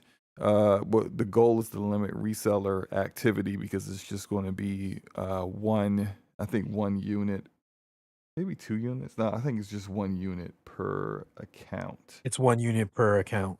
Okay, yeah, but like this And if kind of you've already system. bought one, you gotta wait. Yeah, this kind of system is very similar to how EGVA used to work with NVIDIA.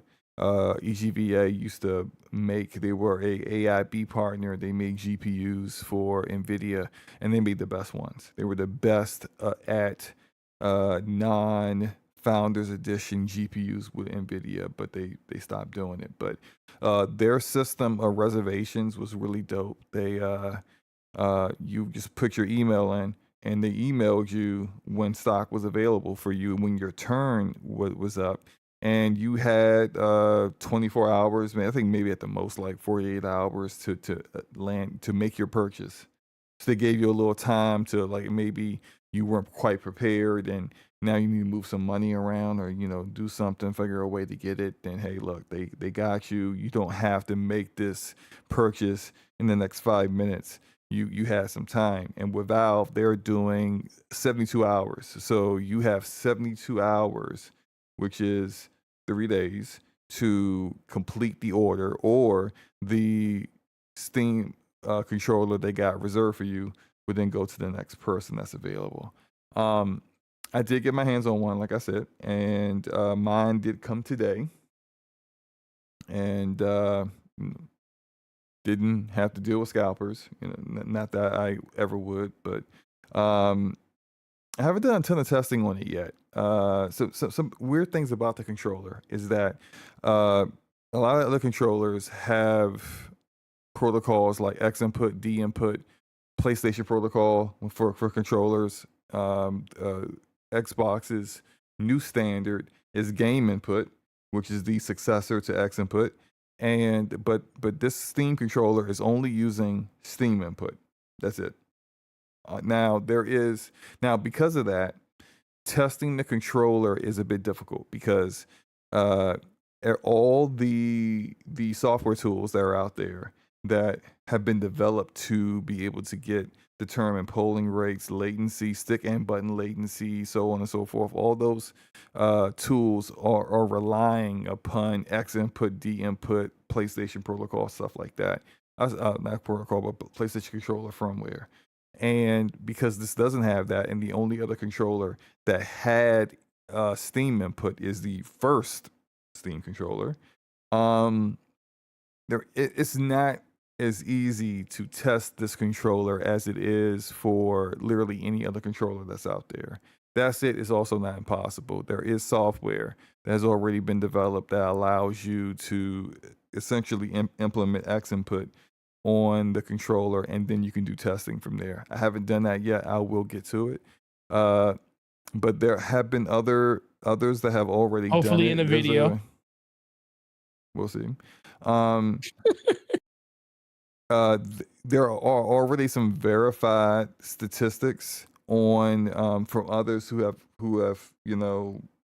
used the GitHub software for X input for it, and we have some results, not my results, but some results from others who are pretty solid people when it comes to this kind of testing thing. Wired, the Steam controller, has a 4 millisecond stick latency and a 6.6 millisecond button latency, and with 250 hertz polling rate, which is not good in my opinion.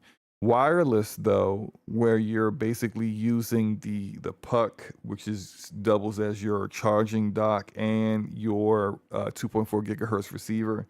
Wireless through that it is a 7.35 stick latency, 9 millisecond button latency, and 270 hertz polling. So pretty similar results there. I will next week. I definitely will have got all my own testing done, and if you follow me on social media, you may see what I gotta say, see what my results are, or if not, you can just wait until next week.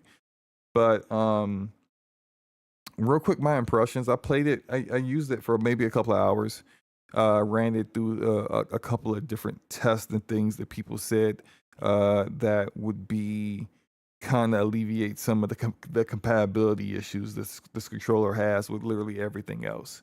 This is a exclusive controller for Steam technically, that it runs on a pretty open platform where no one really cares about like exclusives like that. So it's a little odd how Valve went about that. That said, the ergonomics of it, I do have to say that I am surprised at how good it feels in my hand. I have big hands. I'm 6'4". I got big hands, and I did not anticipate that it would like be just pretty easy to get used to with the size of it, and pause, and just using it without thinking about what I need to do and how I need to press things, and all that good stuff. Another positive, I think the back buttons on the back are probably some of the most responsive back buttons I've ever used. I can show a little bit of gameplay here. And the gameplay, and this gameplay is gameplay that I did of the game of Cyberpunk earlier today using the Steam controller. And of course, like it doesn't perform as well as like some of my other controllers, but it's pretty solid, And again, I said like the back buttons are really, really good. I was impressed with that aspect of it. I do have some issues though, and I'll start with the back buttons. The placement of the back buttons I don't like, and that may be a bit of a preference thing. But they're like right on the edges, like not edges, but like they're up against the ends of each side of the controller on the back. And so for me, with my hands, like my fingers kind of like go over that area, but aren't flush on the controller for me to just easily tap them. So like there's 2 buttons on the left side and 2 buttons on the right side. I can only really use the 2 buttons at the top on each side. The ones at the bottom just don't feel right to me. Like I'll be using my pinky to try to use those buttons, and it's just it just doesn't work for me. That said, the controller. So a couple things that I tried. I tried using the controller with Steam still running, because people were saying, "Oh, you could play games with Epic Game Store through the Xbox PC app, no problem. Just keep the Steam app running." I said, "Okay." I tried that. The problem is that anything outside, just straight out the box, anything outside of Steam, your Windows operating system and any other program considers the controller like a mouse. And so even when I change the layouts, because they have like layouts, it's kind of like profiles. to allow for non-Steam games to go to controller and even set the back buttons. It seemed to just forget them. So I don't know if there's some bugs with the software right now that's causing things like that. But I tried to play Call of Duty with the controller, and Call of Duty just only recognizes the controller as a mouse. And so some buttons just don't work. Now I do know that you can, with Steam input, you can remap literally every single button on the controller, which is awesome. And I haven't quite done that yet. There's a lot I haven't done with it yet. But, maybe that might alleviate some of my problems with trying to play Call of Duty with this. With Cyberpunk, it was mostly fine. There was a point, because some people have been talking about using the right trackpad to aim and using the left thumbstick to move around. And I tried that, and then something got borked, and half my buttons stopped working. I think it kind of switched to mouse and keyboard out of nowhere, and that was a little frustrating. You only did that once though. The puck. Let me say this about the puck. The puck's pretty impressive. It's got great range. I was messing around with the controller from almost, I would say, my basement's not humongous, but it's also not small. But I was not near my desk. I was over near where one of my couches are. And I could see that it was still staying fairly connected. The puck magnet, you could just have the controller hovering above the puck, and the puck would just rise up and connect to it and start charging. So all that stuff is pretty good. I get why there is a lot of hype for the controller right now, but it's interesting because the controller is one of a kind in some of the things that it does, but in doing the regular things that people expect from a controller, it's just somewhat subpar there. And this is why I think Valve had it essentially being compared to Xbox Elite 2.0, the DualSense Edge, and showing, hey, look, the battery life is way better than both of those controllers. Oh, we got better TMR thumbsticks than those controllers. All that stuff they were doing, because if you really wanted to compare them to this controller to the best controllers on the market, like a FlyDigi, a GigaKit, a GameSir, it's getting smoked. The only thing it does differently from them is it's got trackpads and you can remap literally every single button, but it's just there's a lot there that I think is missing from what people are looking for in a controller, what people think would be their go-to main controller to use. So it's a little bit of an experiment here. If you're someone who likes to tinker with controllers like myself, then yeah, you freaking love this thing. But if you're someone who just straight up, I just want a controller to be my universal controller for everything I play, and yeah, this ain't it. It's not. Yeah. I think the that's all I slow mo. got. You say it's not it though. But what if it was it? But it could be it. But then it wasn't it. I think Steam understands what they're trying to do with the controller. I just think they're trying to control you. If you don't know, they're trying to control you. What's being controlled? Because in Mother Russia, Steam controller plays you. Okay. What just happened? Yeah, see that's about as confusing as trying to get the back buttons to work correctly on this thing. So yeah, look,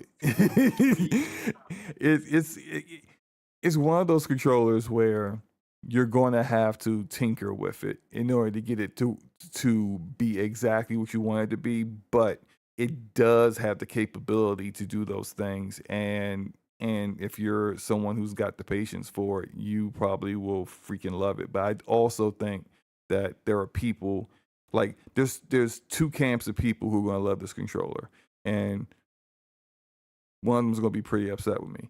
But one of them is essentially what I like to call the Gabe Brigade, the kind of the Gabe. Yeah, I made a mistake with them on the guys. YouTube comment Yeah, section. Yeah, I they, made a the, the big the the mistake. guys that got Steam knee pads on, those dudes, they're gonna love everything that the Steam and Valve does. They just, it doesn't matter if they brought you a shiny turd in a box. They're gonna be like, this is the best shiniest turd that's ever existed. That there's those people, and then there are the people who basically really on PC they just play mouse and keyboard. They don't really play anything else. So for them, they'll get this controller and say, "Oh, well, like it's so similar to what I do on mouse and keyboard. I remap all my keys anyway. I could do that easily. I could do this on this controller, and then like I could play this game with some of those games that just basically don't even have any kind of native controller support from the developer. You could actually use Steam to change the layout specifically for that game and use that controller where the developer never even gave you the capability to do so. And that's the benefits to what this thing can do. It's just that, is that enough for people? I don't think it is. So yeah, Ramon, my bad. You were saying something. I kind of cut you off there. Oh, Go ahead and no, finish your I thought. was I don't even remember what it was I was saying, but yeah, mine will be arriving on Monday. You did buy one? I thought you were gonna wait. Oh, I'm sorry.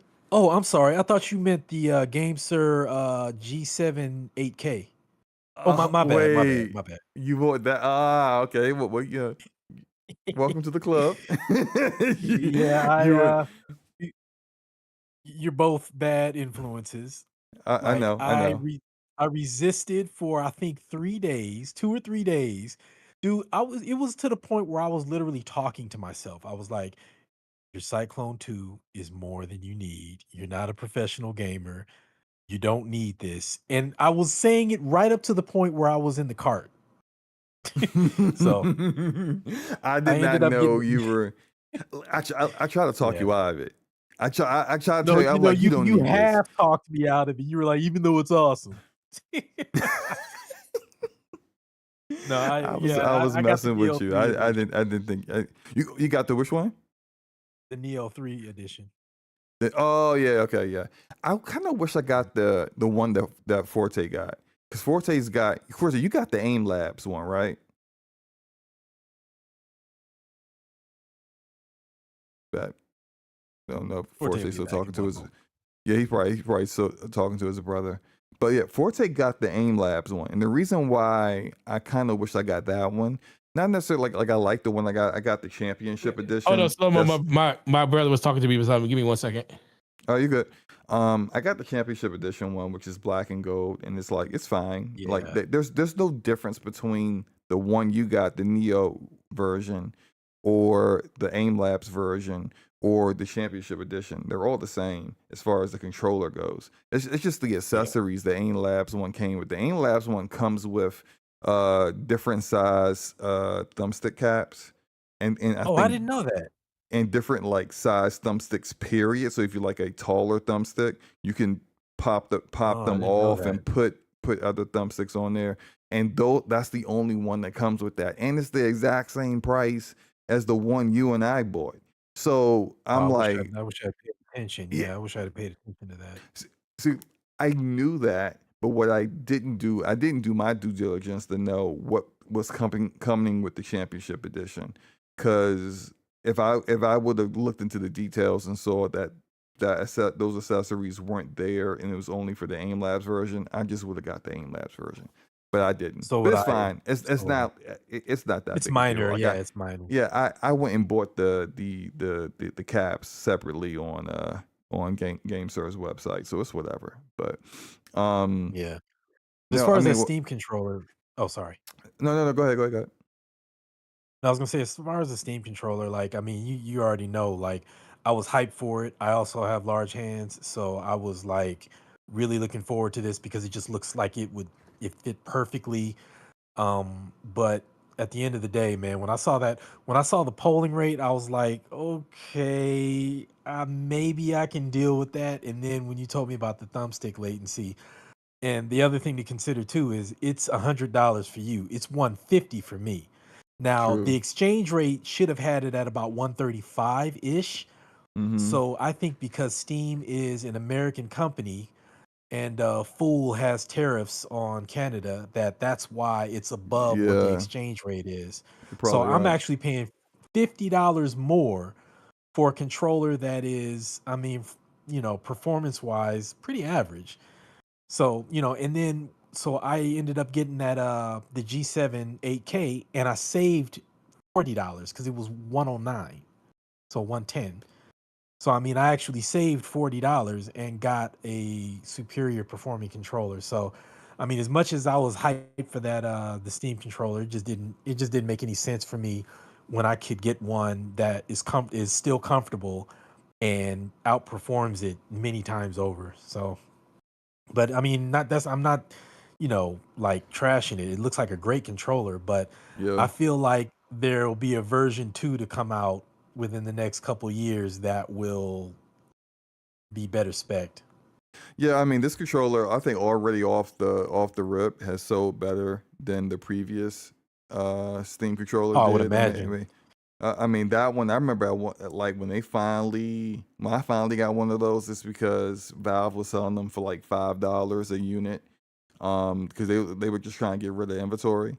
So I can't imagine that being the case with this new controller. They clearly kind of want there to be a bigger demand for it. So, yeah, I can see them probably doing a newer version later on, and maybe if people kind of feel like this one isn't quite up to snuff, then they could go for that one. But also, a lot of its limitations outside of polling rate and latency, that's not going to change. But the other limitations that it has, where it's basically just a Steam controller, literally for Steam, but you can't really use it too much outside of that, and have it work well.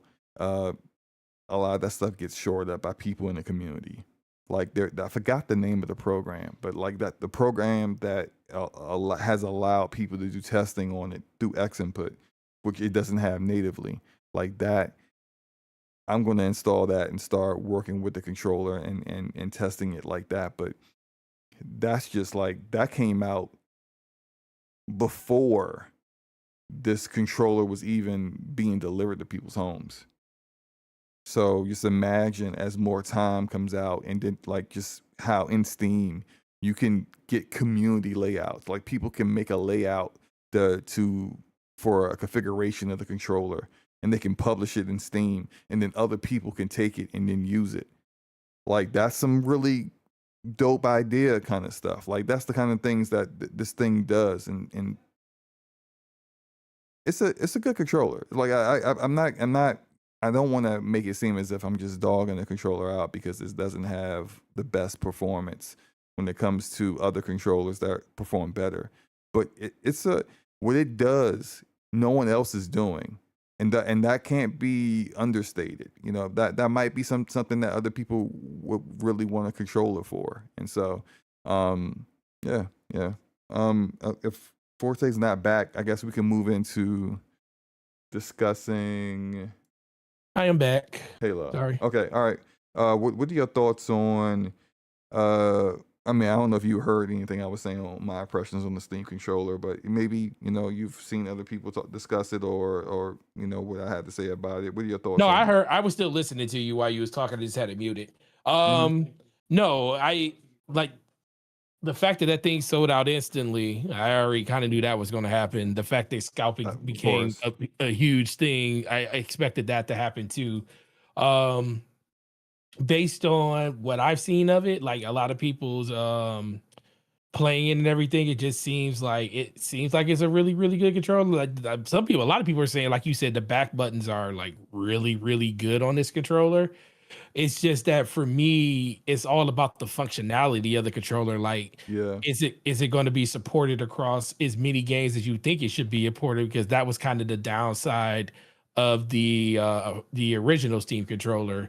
I think ergonomically it felt really good in the hand. I think with this one with the dual track pads on both sides, so it's not just one big thing, so you can actually like where your thumbs are, you can just move them down and you can control with the track pads. It feels like a more comfortable experience when you hold it. Basically like what you were just saying.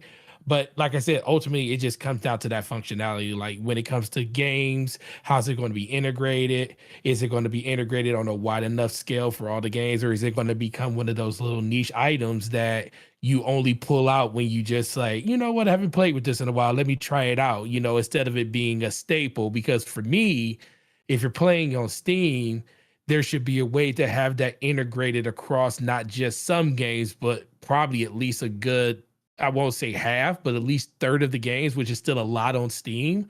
And then I can see a lot of games like like dungeon crawlers, like Hades could work with something like that.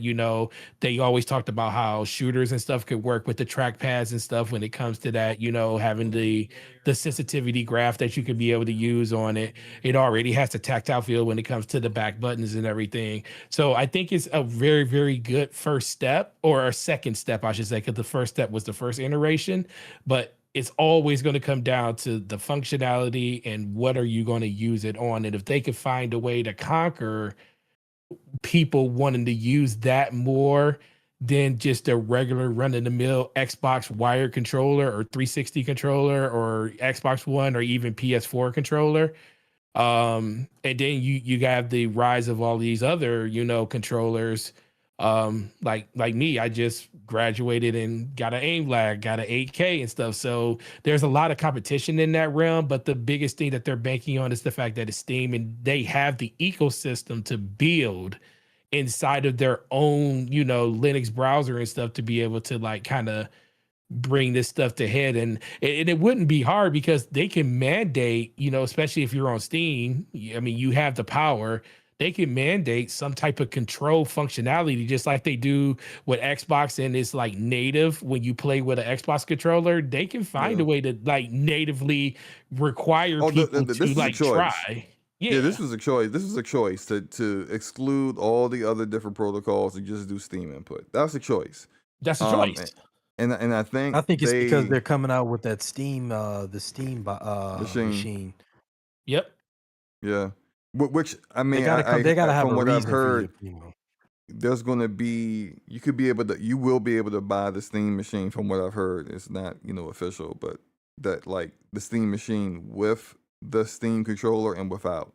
So which of course with it will cost a little bit more, but yeah, this thing, because the Steam machine's running on Linux Steam OS, this thing is going to work wonderfully with that, that piece of hardware in mind. I just think that like and just something that popped in my head, something that I'm going to test when I get more testing done. There is a way of playing non-Steam games with this controller, but what it's going to require you to do is to basically create a non-Steam game setup for the game within Steam. So like there's categories of like, if you've seen this on your Steam Deck before, then you probably know what this is. It's like it'll be like installed games, available games, games that run great on the deck categories, and then like all the way in the corner you'll have like non-Steam games, and this will be how you can set up a launcher for a particular game, or executable for games that aren't necessarily in Steam. And people are saying that is a way to be able to have the layout of the controller for a Steam controller working on games that are not on Steam. So I'm going to test that as well when I get the opportunity. But I'll have more thorough thoughts on this controller next week if anyone's still interested. You guys ready for the next topic? I am going to go in. Oh boy. So Halo Studios released an update for Halo Infinite. and this update's called the Gauntlet, and they kind of shadow drop this new mode for this game, even though they said that they weren't doing any more content for Halo Infinite, and that was like a year or two ago. They said they weren't doing any more content, and then out of nowhere they dropped this mode. I'm gonna get this part out of the way. This mode sucks. It's bad, yo. It's almost like somebody created this in Forge or something. It's just it's not like bad because the gameplay's bad or anything. It's just kind of like poorly thought out. There's a lot of times where it's loading up, the whole screen goes black when you're doing different phases. So essentially the Gauntlet is supposed to be like this firefight mode. Like if you guys have ever did firefight in Halo before, and it's supposed to be 5 stages or 5 waves, and that have bosses that you need to defeat in order to get to the next wave. And I think in theory, it's great. In execution, it is not.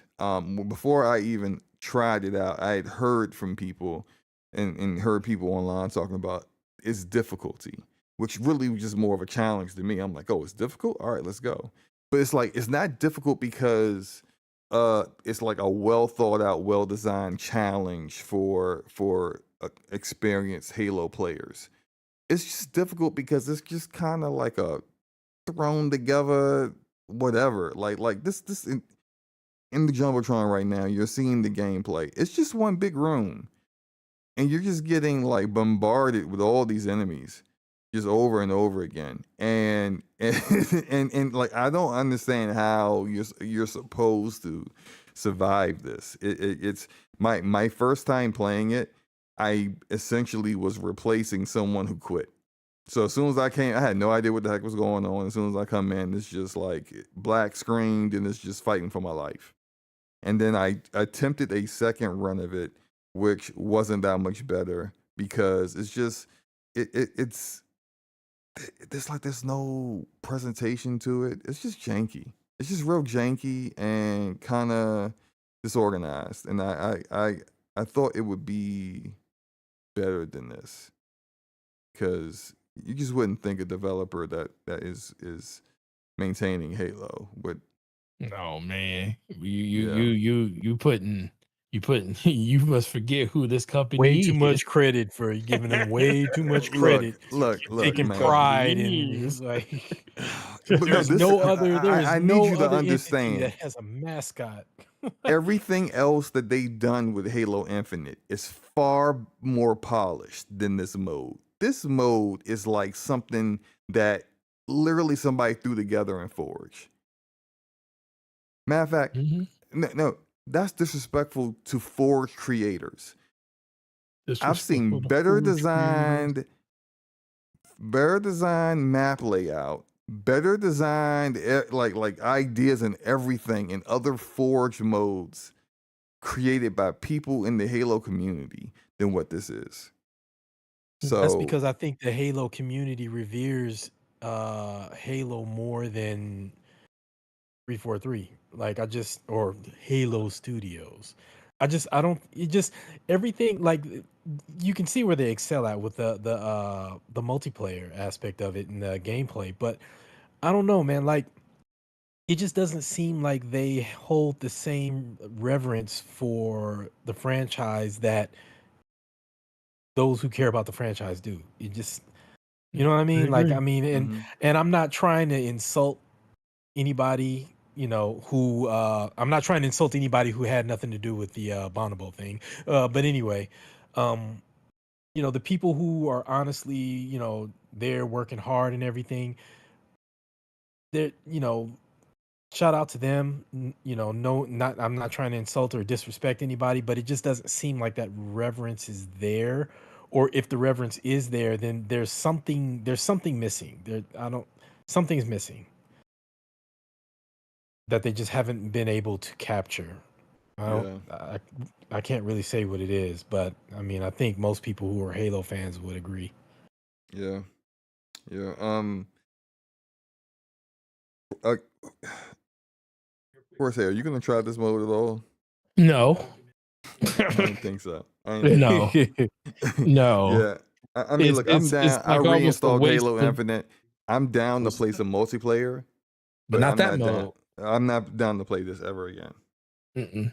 I told you I re-downloaded Halo to try with the controller and everything, and the experience feels really, really good. But this game mode, nah, bro, I'm good. All right. Well, that's the gauntlet.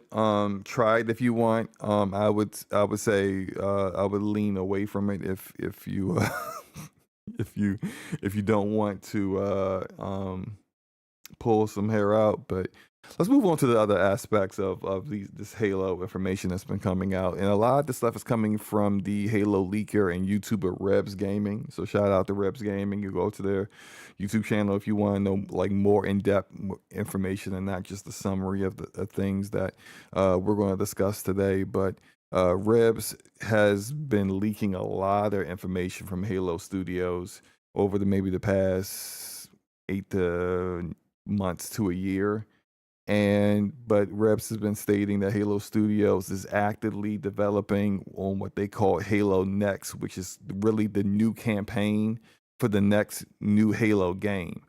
Unfortunately, though, Halo Next is just still like basically in active development. It's not close to being completed, which is pretty disappointing considering that Halo Infinite came out in 2021.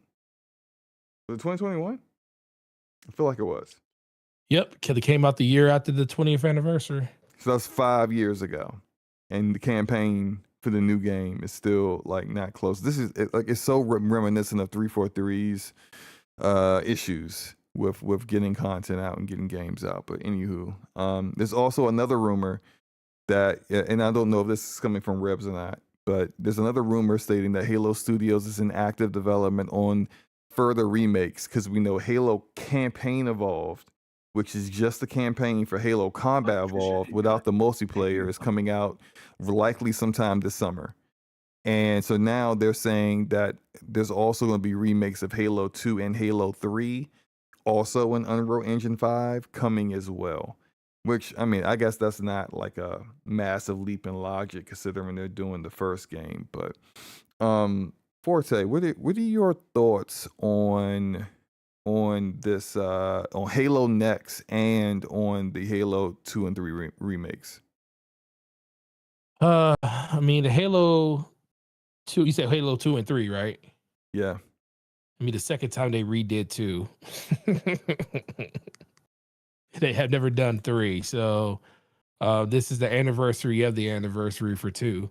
Well, no. With Master Chief Collection, they've did a remaster. But this would be a full. That's what I'm saying. This would be a full blown Well, no, they did the anniversary edition was a remaster of 2. That's true. And that's what I'm saying. This would be an anniversary of the anniversary version. So they never done one with 3. So I'm definitely looking forward to that because 3 never got. They got the slight upgrade, like performance and like when Xbox did the whole. All the backwards compatible games got like that little update like Red did and everything. It kind of benefited from that with the Master Chief Collection in Halo 3. So it did get like some small updates there, but not a full upgrade like they probably should have done. So I'm definitely looking forward to 3, seeing exactly how much better that can be. Halo Next. Man. I'm so skeptical of everything Halo new right now because they just, if you think about the last 2 Halos, they haven't finished the story yet. Like we still like Halo Guardians, they just basically said that never existed. So we just moved, like they took some of the rampancy and moved it over to Halo Infinite, but it was like it wasn't there really at all. And then Halo Infinite, like, so we're just gonna forget that H-Rex literally stuffed us out of an airlock and we're just not gonna like go back and finish any of that. So it's just it was all a dream, Forte. It was just a nightmare. It was a nightmare that that Master Chief had. That's all. Yeah, it was. But that's for me, and that's where I'm at with this. It's like I don't know what to think because it's like you haven't finished the full thought yet when it comes Well, to like the have you overall considered story. this? The Yes, go ahead. past two Halo games have had missteps in their campaign so significant that they've attempted to uh um soft reboot the games afterwards in order to try to course correct. For example, like, with Halo Infinite, so from what people are saying is that, like, Joseph Staten, who was the writer, who took over, as main director for Halo Infinite to get it out the door, before he left 343 Studios, he had like an outline of what the next campaign was supposed to be to finish the story of Halo Infinite, because it pretty much is incomplete for anyone who's completed it. Right. But they're not using that. Or maybe they're using portions of that, but they're not going to use that in totality. Right. That's very similar to what they already did with Halo Infinite compared to Halo Guardians, because Halo Guardians campaign stunk. It was bad. And so they understood that people didn't like the campaign. And so they attempted to resolve the cliffhangers that were left from Halo Guardians by, like, basically telling the story off screen, which really kind of pissed people off. And now it seems like they may be going back to that same kind of bad idea by trying to finish off, the story of Halo Infinite off screen and then do something else. And it just seems like they're not learning from mistakes, like Right. that. I felt some kind of way.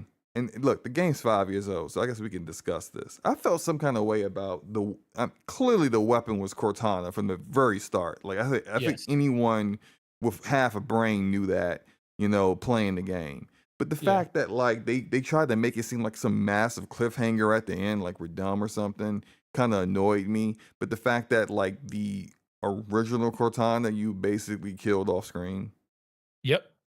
that really annoyed me. A character that's been in the game since Halo Combat Evolved, you killed off screen. And now what's going to happen with the Endless, this new faction that you introduced? Are you just going to ignore that they exist? It's just, I'm sure, like, a lot of this is speculation, but it's just kind of annoying to me that they seem to not have learned much from the previous leadership there at the studio. My bad, Forte. You go ahead and continue, because I kind No, of no, no, no, cut no. you off.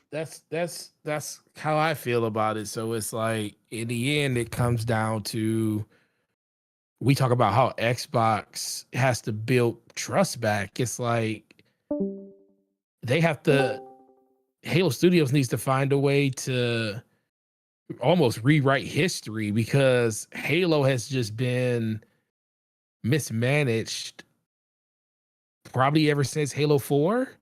Like, I'll give them Halo 4. Halo 4 was really good. I actually I like like Halo Halo 4 a lot. 4.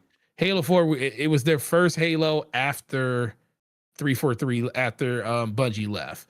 And it Yeah. was really good. And I also think that's mostly due to the fact that they still had a lot of a lot of people left over from Bungie that stayed on with the studio at that time, before a lot of people, like, kind of, trickled out after that game had left. Mhm. Because then that's when we started getting, Halo 5 and, only 2 other games after that. But it was just,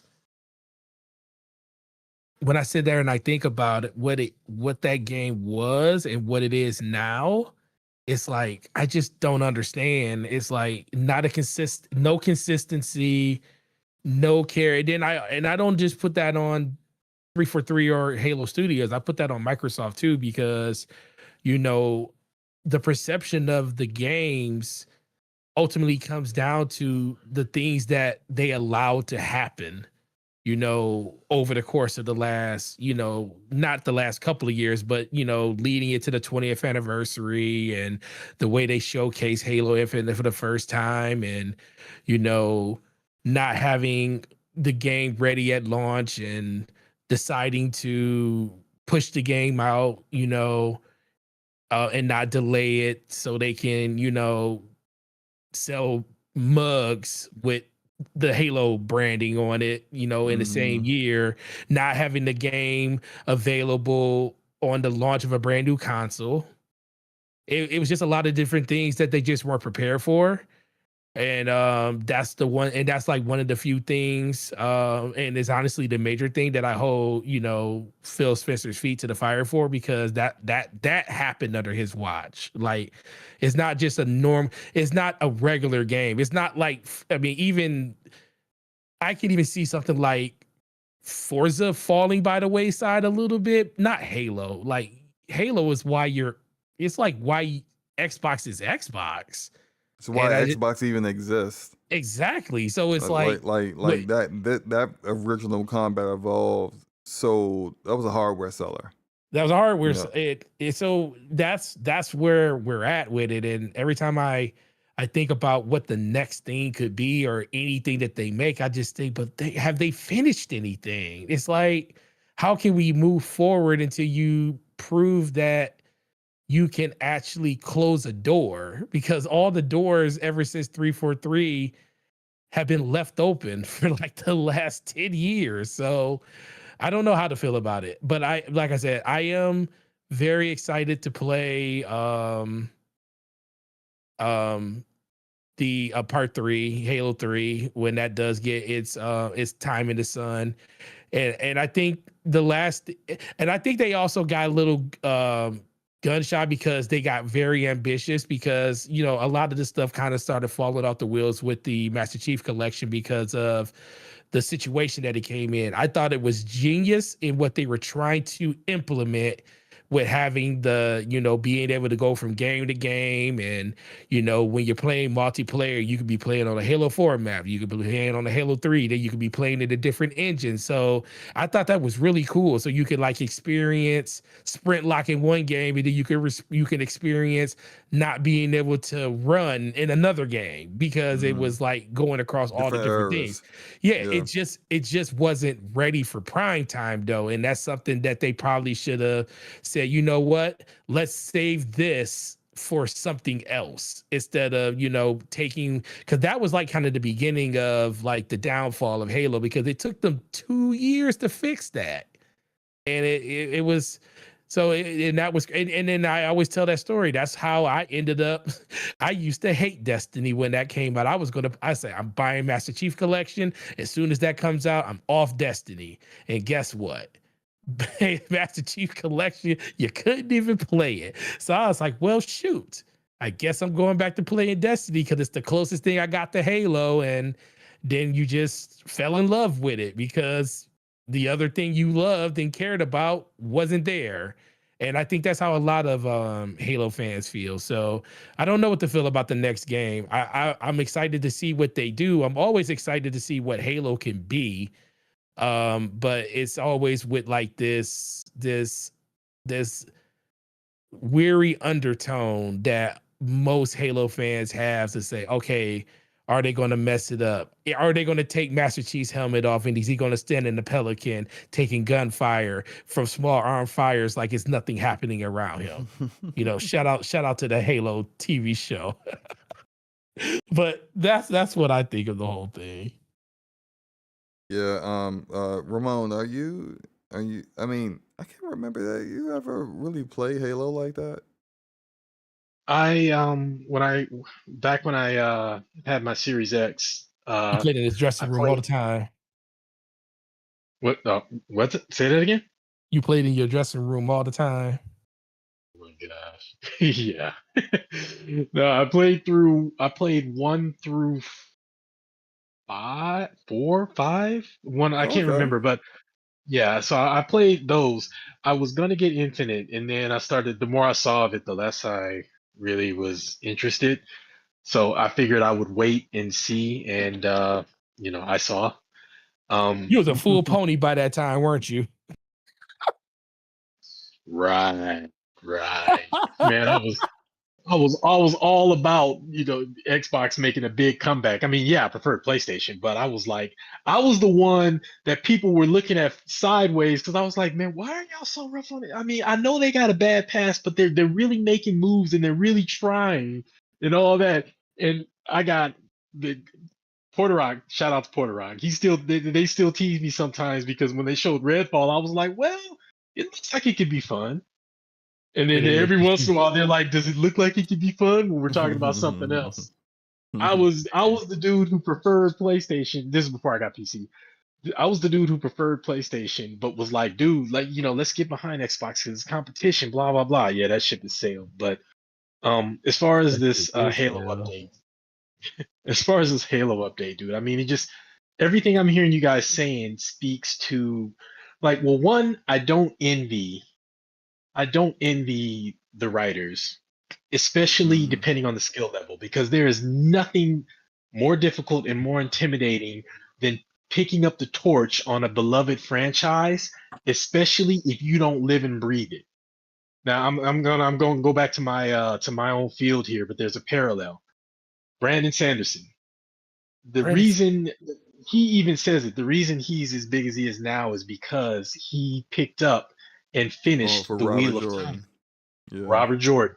The reason he got selected was he was a mega fan, but not just that. He wrote, I can't remember if he wrote like just a he wrote something in honor of Robert Jordan or if he wrote the obituary. I can't remember, but Harriet, Robert Jordan's wife, was like, yeah, I think we want to get him to finish it.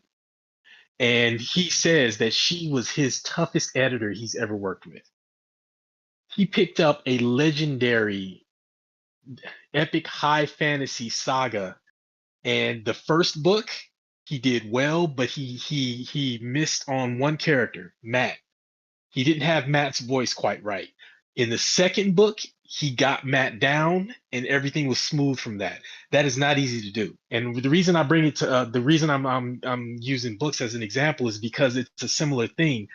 You're taking the reins of someone else's work and someone else's creation, and you're trying to get the voice right, you're trying to get the vibe right, you're trying to get everything that makes it iconic right.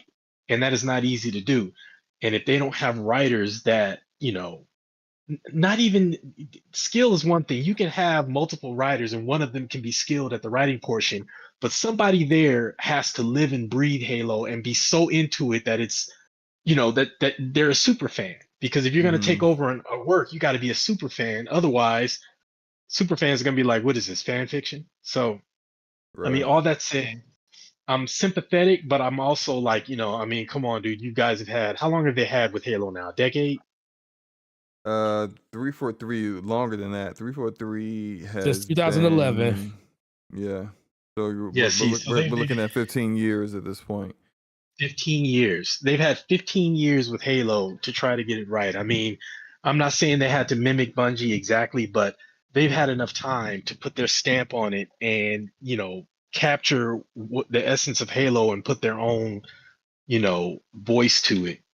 Yeah, man, I don't know. I mean, the essence of Halo was what Destiny 1 was. It left when Bungie left. It left with Bungie. And that's a tough situation to be in because that's your mascot. Oh. They're the only entity that can't get their mascot right. Well, I mean, all that said, I am still looking forward to Halo campaign Evolved, especially the new missions that I think they're like. Photographer, baby. Yeah, I mean, no, there's new missions that. Oh, I know. That's the only mission I care about. Okay. It's the only mission I care about. Raid the mission is supposed to be like I guess like before the I guess the start of the campaign. Yeah, it takes place in between Reach and the Pillar Autumn being attacked. Right. So I'm looking forward to it. I hope it's done well. I'm a little interested in how this is going to be running on Unreal Engine 5.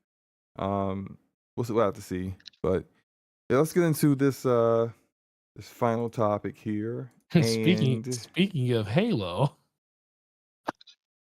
yeah, there might be a halo above a particular studio coming up.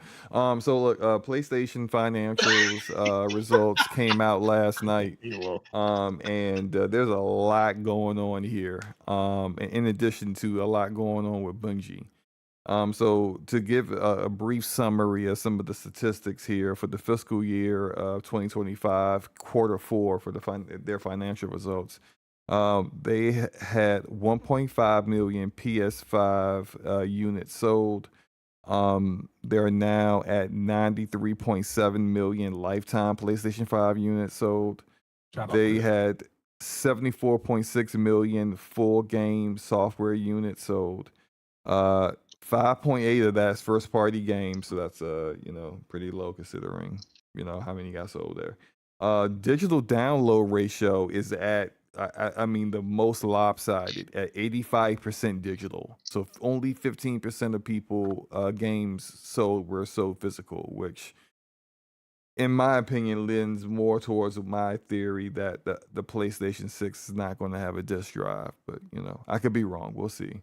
And monthly active users is at 125 million, which I think is pretty flat. I think I'm not 100% certain on that part. Going forward, Sony expects a decline in PlayStation 5 hardware sales for this coming fiscal year. This is despite many popular games becoming only on current generation, like Madden, NBA 2K, Call of Duty, GTA 6. Still, they are expecting a decline, and that is likely due to two things. Sony is also shifting their inventory to a different kind of inventory system, more of like a just-in-time inventory system that's based, but this will be based on the volume of memory that they can procure at a reasonable price. We're going to talk about RAM prices because, as we've discussed here on the show, RAM prices are freaking ridiculous right now. So Sony's essentially like, if we can procure some reasonable RAM, for a reasonable price, we'll have more units out, and that's very troubling, considering that the cost of the PlayStation 5 and PlayStation 5 Pro is way more expensive than what it was when it first launched. Yep. And the Pro itself is at $900, which is ridiculous. $1,100 plus tax up here. and guess what? People are buying it. Sold one the other day. I mean, yeah, you sold one. I mean, it's not like it's flying off the shelves though, right? People still Well, at buying least- it though. Craziness. But see, here's the issue though, right? And this is why earlier in the show I said, hey, look, if you are looking to get a current gen console, coming off of last gen, you need to do so now. Because what's going to happen later on this year, when GTA 6 comes out in November, when Call of Duty comes out in October, when Fortnite says, hey, our next season is not going to be on last generation, it's just going to be on current generation, you're going to have a lot of people who have been basically playing on outdated hardware. That's going to be wanting to look to upgrade. And based on what we just said, from what Sony was saying about inventory, there's not going to be a lot of inventory out there because they're only going to be creating units to sell that they're getting reasonably priced RAM in. So they're not going to be having the kind of stock that they had before, and at a time where more people are looking for this kind. So like this stuff's going to be more in demand because the people who play Madden and FIFA and 2K and Call of Duty can't play that on their old systems. So there's going to be more people looking for hardware that's in less demand. Mm-hmm. Less inventory, less supply, and way higher prices. Like that's just a recipe for, I wouldn't really call it disaster, but like as they said, a down year in decline. Before we get into Bungie, Ramon, what are your thoughts about that? Okay, I'm gonna drop this and then I gotta dip out. I just wife just rolled up. Okay. See me So rolling.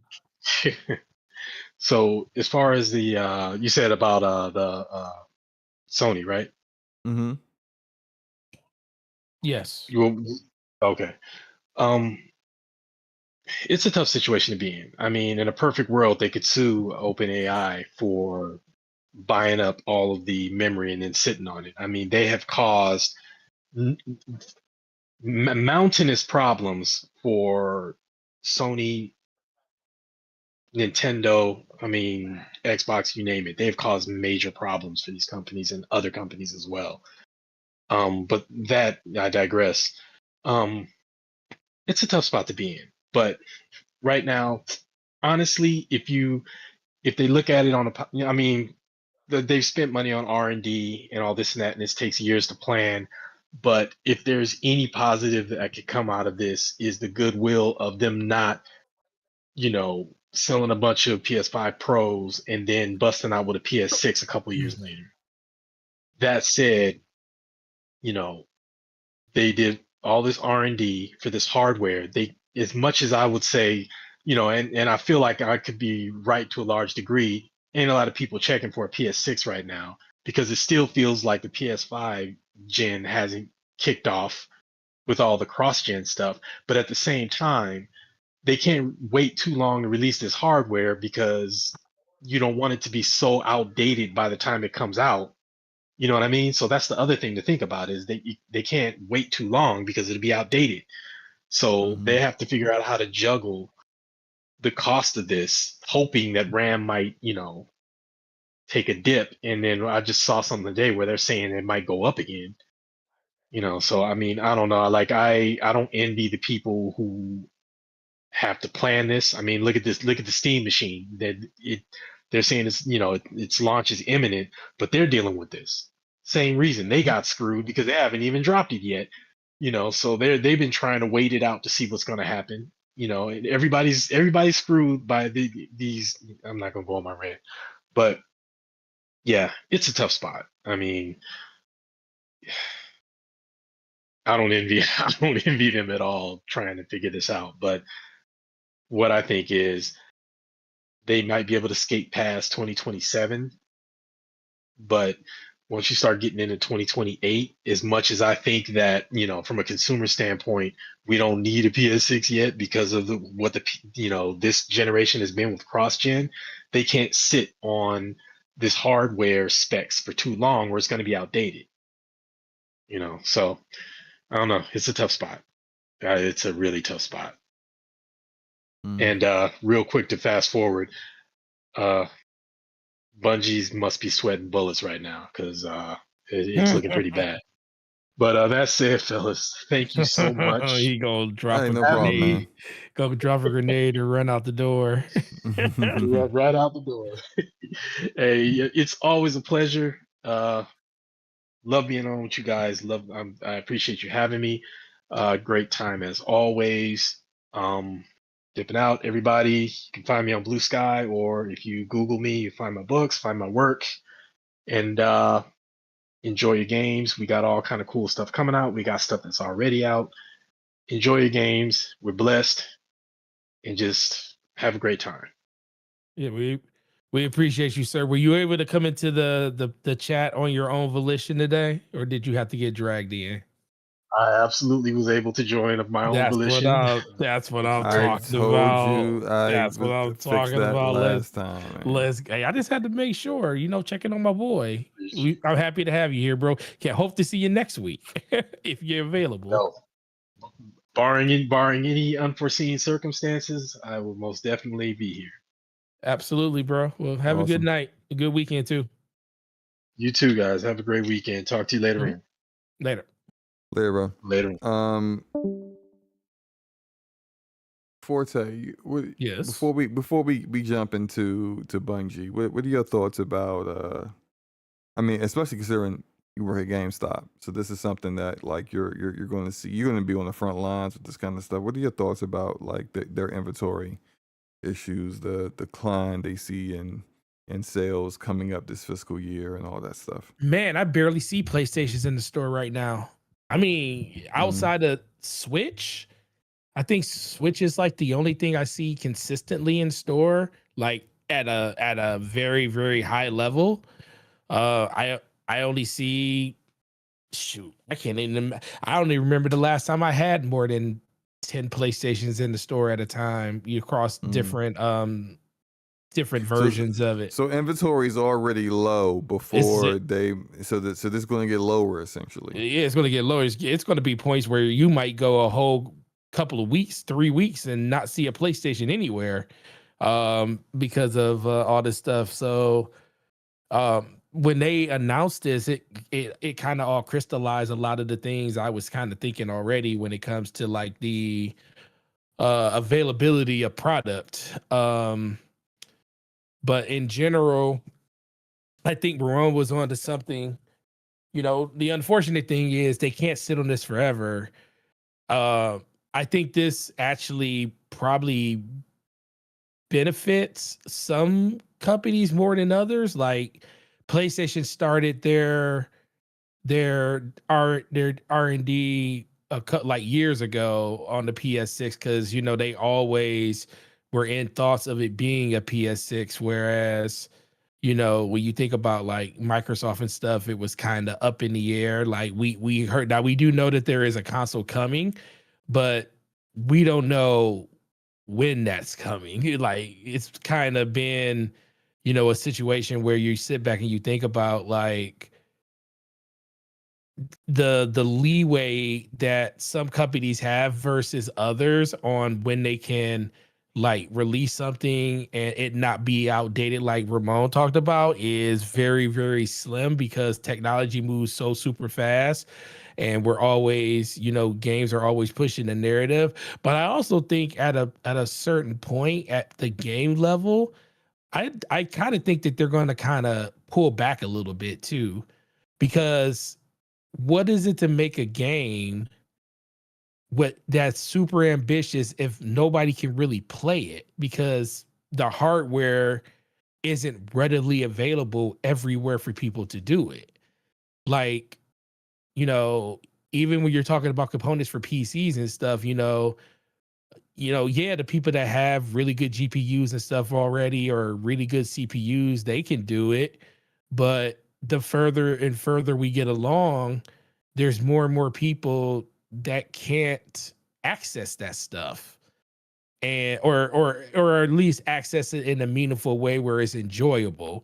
And now you're talking about consoles being higher in price. And I think a lot, like you said, a lot of people towards the end of this year, beginning of next year, will it will be a rude awakening, because if you're going out trying to find a console at the end of this year in the midst of everything going on, when everybody's going to be looking for one, it's going to be hard to find. And then I think people are going to kind of discount this, but I think the lead up with GTA coming out at the end of this year, I wouldn't be surprised just how long into 2027 will go until you can realistically walk into a store and buy a console with these price points that they're at already. Because, you know, unless we get a drastic change in strategy when it comes to like, you know, prices of memory coming down and I'll be able to procure it in different ways and everything like that. Because if that doesn't change, you know, we're basically just kicking the can down the road. And the longer that goes on, the longer it's going to be until they can theoretically get out the next gen console. Because if they, you know, what's the use of bringing out a console if you can only manufacture 5 million of them? Yeah, I do kind of feel like these issues with RAM are starting to kind of like phase, like not phase out, but it's starting to kind of course correct. Like we've heard Yeah. about how the Sam Altman of OpenAI had some very interesting methods to procuring RAM and basically got commitments for a significant portion of the world's supply before the companies realized that he was kind of full of it and he wasn't going to deliver. Mm. I'm hoping that, like, because I mean, like, what he had tied up wasn't the majority of the RAM in the world, but it is it's a significant amount, and a lot of these companies are so focused on AI and trying to win through AI and outside of gaming that like they've taken up so much of the RAM that it's causing these kind of issues to the degree that like in the PC arena, like companies are making less motherboards because there's less people out there making building their own PC because well they're not going to spend an arm and a leg for RAM. So if you're not buying RAM, DDR5 RAM, you're likely not getting a like a actual motherboard that would Right. support that in the CPU. And so now that's been affected because there's less motherboards out there being made. So all of this stuff is just not great at all. And I don't envy the position that Sony is in, but at the same time, everyone's got these issues. Something that we forgot to talk about is that Switch 2 is going up in price. Oh It's yeah, going up $50, baby. $50. And to Nintendo's credit, it's not going into effect until September. So people have ample time to, You got if the you whole were summer. interested, you got the whole summer to decide to get yourself a Switch or not. Which was very different than PlayStation basically giving people a week or less A than week. a week. I think, yeah, to make the decision to get a new PS5. So, everyone's dealing with these same problems. Let's discuss Bungie for a moment because That's the other side of this coin. yeah, because Bungie's not doing great here. So Destiny is underperforming, like lowest player counts, lowest active players that the IP's ever really had, and Marathon did not come out the gate doing great either. Like Sony has reported a 765 million impairment loss due to the underperformance of Marathon. And for those who may not understand what an impairment loss is, it's not necessarily like they owe us this money or something. It's essentially saying we bought this asset for $3.6 billion back in 2022, I think it was, and That was only we're worth now 200 and something. I mean, 2 point something now. right, and now we're revising what that asset is worth now. That's essentially what they're doing. And this is a vote of no confidence for Bungie if you really think about it. The game, and Steam isn't everything, but it's player count numbers for Marathon on Steam is pretty abysmal. Like I've seen indie multiplayer games with that level of like active players on a 24-hour basis. And console, sure, that doesn't take into account consoles, but I feel like if the game was doing great, it would be something that PlayStation would be bragging about, but they're not. And also in regards to impairment loss, this isn't the first time they've done an impairment loss on Bungie. So I say all that to say, I guess the question is Bungie in trouble? And that might seem kind of like a no-brainer, but I would expect, I want everyone to kind of, follow me here for a moment. Follow me. They spent $3.6 billion on Bungie. And sure, the leadership, the person who ultimately made that decision no longer works there, but that is something that they have to live with. And if you decide to say, I don't know, shut Bungie down because of that, that reflects really badly on Sony overall because you guys allowed this acquisition to happen. Mhm. It's not, you can't just put it all on Jim. So it's an interesting position because as Forte, as you know, we know Bungie of today is not Bungie of old. Nope. And sure, the gunplay in Marathon is still good, but Heard it's top class. that's just not enough. It ain't enough. And that Gummy Bears game they were working on that seemed to be so promising, also doesn't look good that Sony spun the team off into their own studio. I mean, look, if I wanted to put my conspiracy theory hat on, I would say it's because there may not be much future left for the studio, so might as well go ahead and get you out from under their wings so that their decisions don't become your decisions. AKA, I'm speaking about the Gummy Bear game team, whatever their name is. Mhm. I just think at this point, and I'll say this, and then I want your opinion on this, Forte. Bungie's kind of cooked. Just And cooked.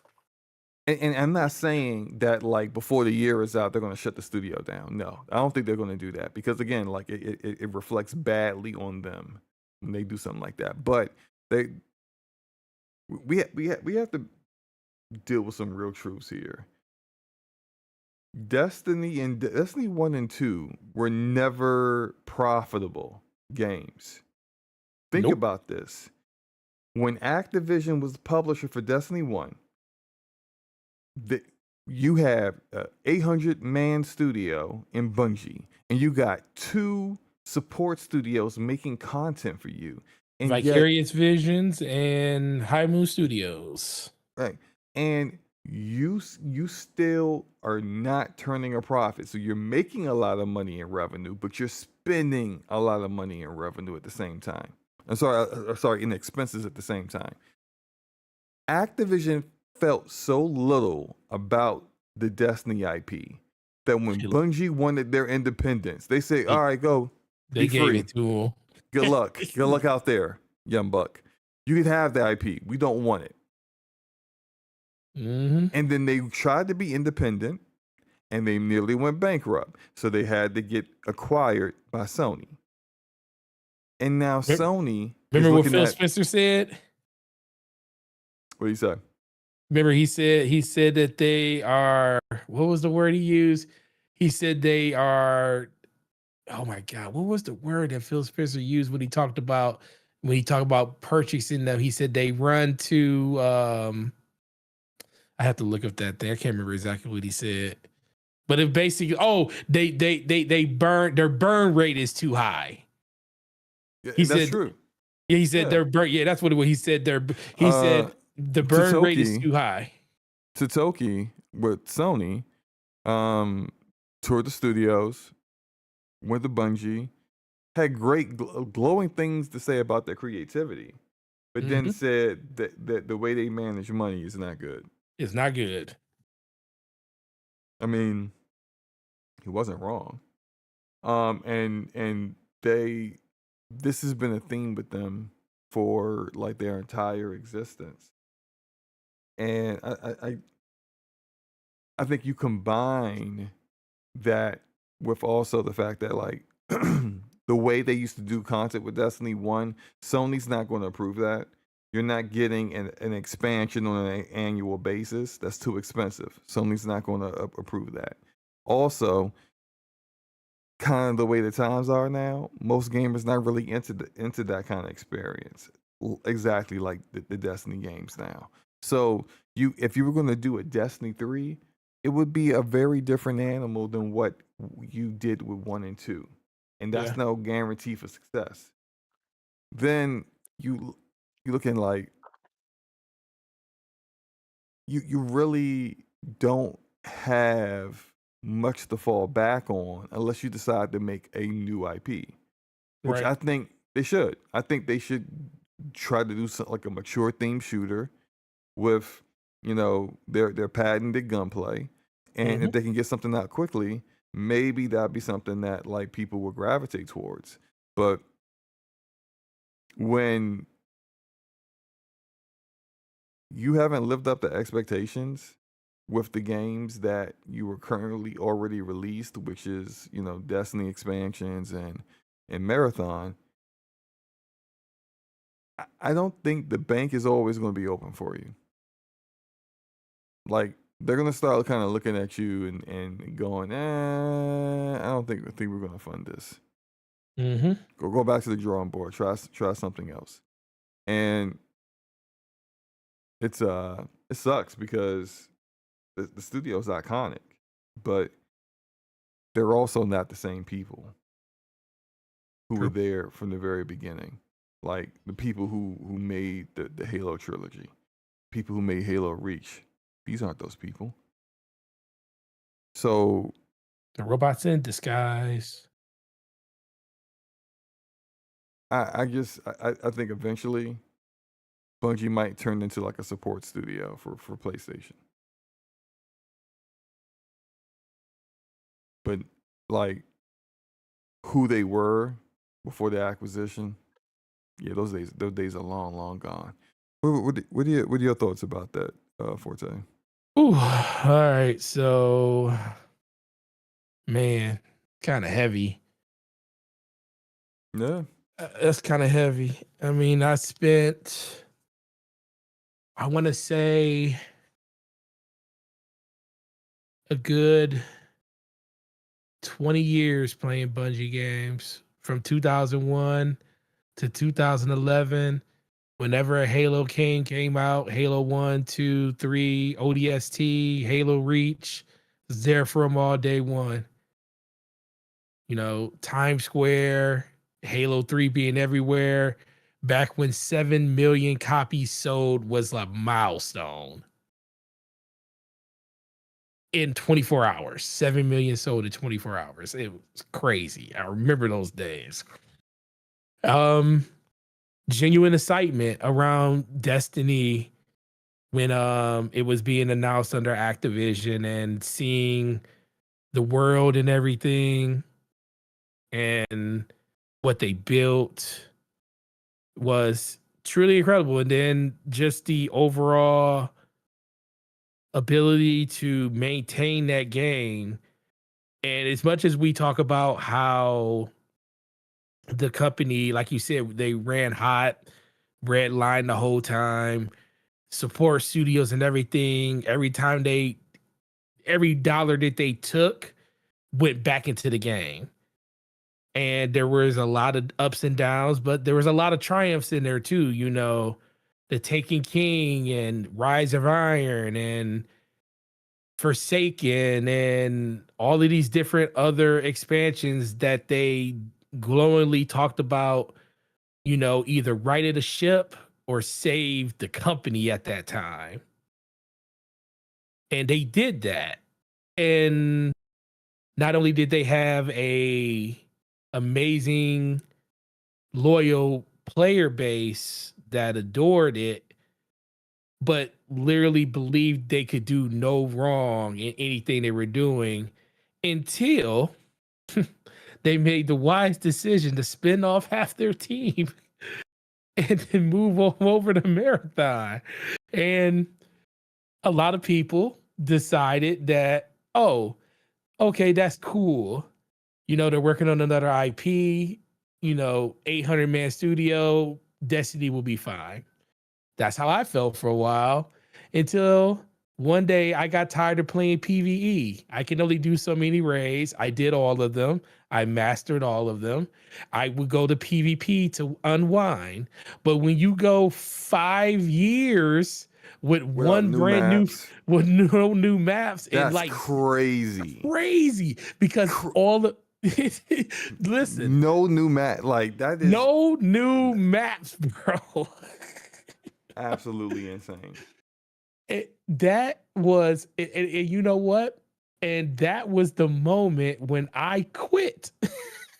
I was like, I don't want to play PvE no more. I want to play PvP, but every time I play PvP, it's boring. I'm playing against the same people. The sandbox isn't changing because the PvP team is non-existent. Because guess what? They're all on Marathon. That's where everybody went. And was it worth it?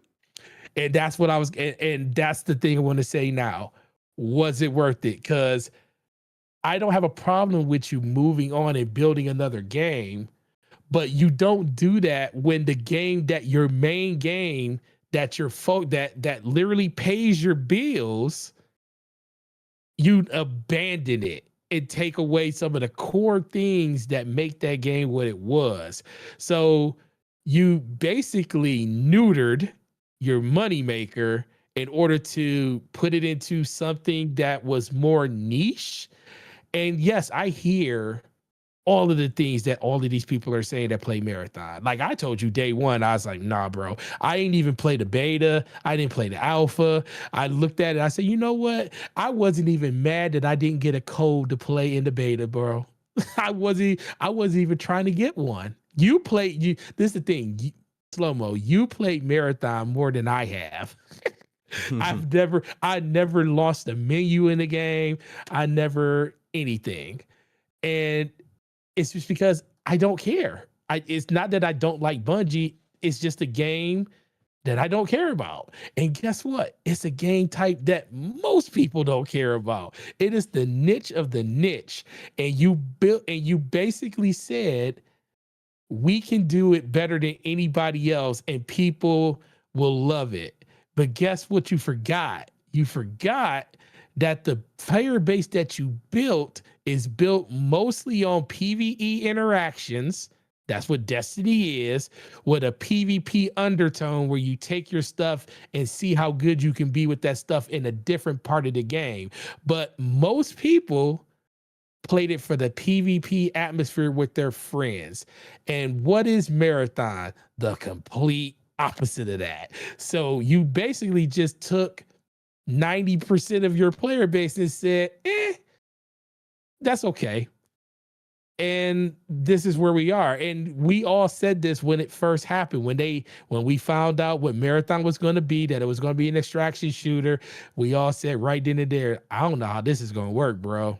Because it's not the type of game that most people play. And especially with the budgets that Bungie and the way that Bungie wants to operate, where do we go from there?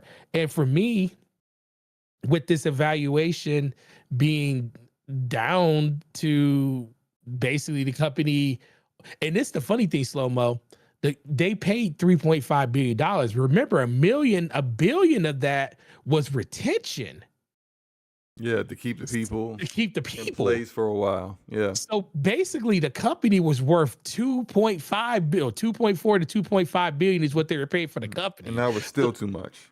And now they're basically saying that this company is only worth just a smidge over 1.5 billion that we paid 2.5 billion for. It's wild when you think about it. So it's hard for me to believe that they would just downgrade them to a support studio, even though they will get as much out of Bungie as they can before they just milk it dry of all the talent that it does have there at the studio, and make it a tusk of what it formerly used to be.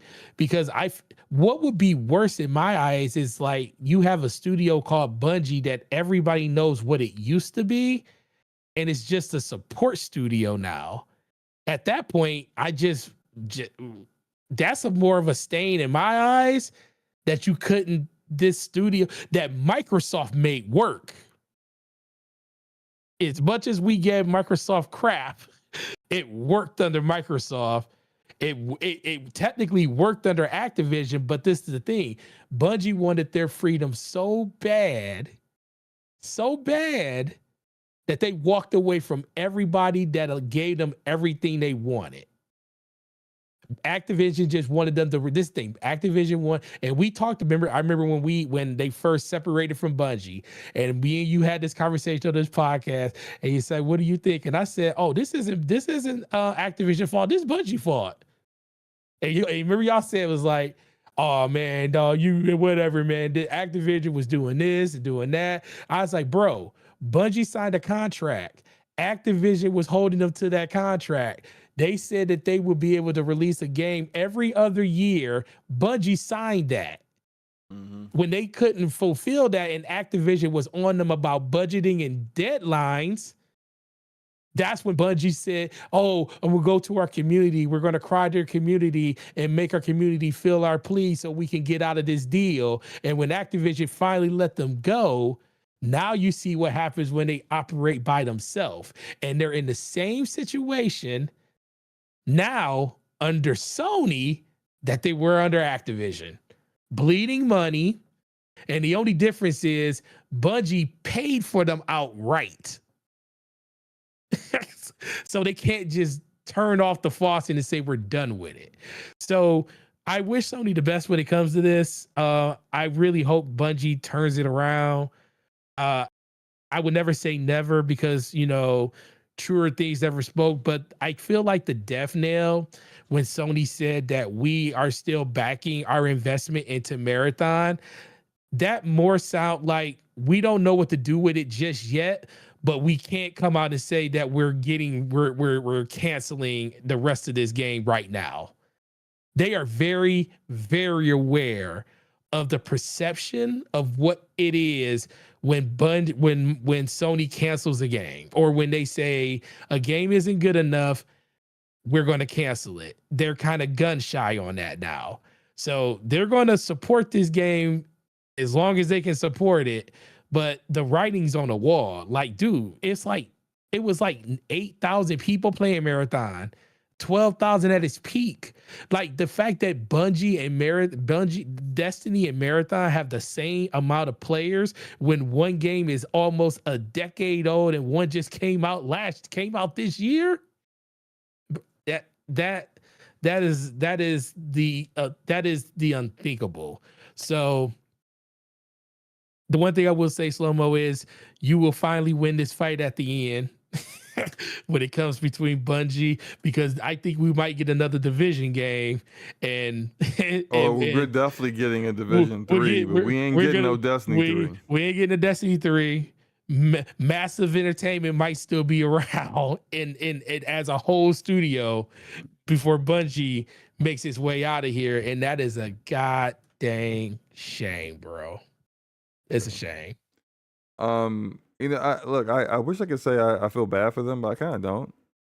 A lot of this stuff is I feel bad for the studio. I feel bad for the employees, the studio. I don't feel bad for the C-suite because all of that stuff is all self-inflicted. It's self-inflicted. Right, like the developers that like very passionately worked on their game, and the ones that still there, I don't want them to lose their jobs. That's it. Like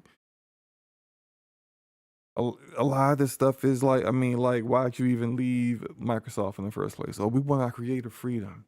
Mm-hmm. But then you ran Activision. Right. Then you ran Activision, and you didn't really get that creative freedom anyway. Mm-hmm. Okay, so now you want freedom from Activision. We're gonna go independent now. We're gonna make the Destiny game that we wanted to make. Okay. Yeah. You basically went even harder on the microtransactions. Mm-hmm. And it didn't work out. And so then you needed Sony to come save you. And but like when your business is unsustainable, and it's always has been, when you don't figure out how to make changes, like this is why I was saying like a Destiny 3 just wouldn't work, because non-Destiny, yeah, it's too late. Non-Destiny fans don't care, and Destiny fans will not get the kind of Destiny that they are familiar with from 1 and 2. It'll be a very different kind of game, because it's going to be a kind of game that's going to be profitable for Sony and sustainable.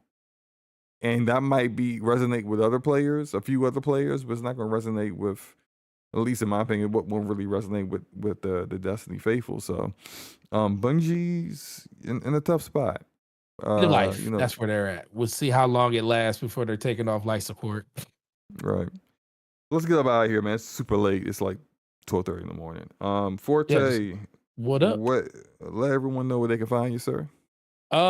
You can find me right here on the DPS gaming channel with the homie SloMo, and on Gaming Forte, the YouTube channel, and all these other places. Really appreciate you guys coming through. It's going to be have a great weekend. Enjoy the games that you're playing. SloMo, I am off on Wednesday, so I think that I need a thumbnail for Dead Rise. I mean for what Death is the game? Stranding. Death Stranding. Okay. I think We we're gonna can do that get- on Wednesday. We can get that done for certain.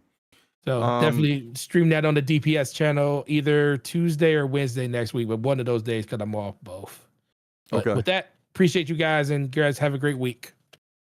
I might stream myself playing some Sorrows once I finally get back to it. And that'll be maybe after I get my all my stuff moved back into my office. And not like office, but like my home office for those who aren't aware. So, maybe in a couple of days or so, I can finally jump back on Soros and get further than just the second biome. But appreciate everybody for coming through. Hope you guys enjoy the rest of your morning, technically. Morning. Enjoy your weekend, play your games, tuck some grass, Touch grass. tuck some other stuff. Touch some other stuff. That rhymes with grass, consensually, of course. And we out, man. Literally, of course. Peace. Peace.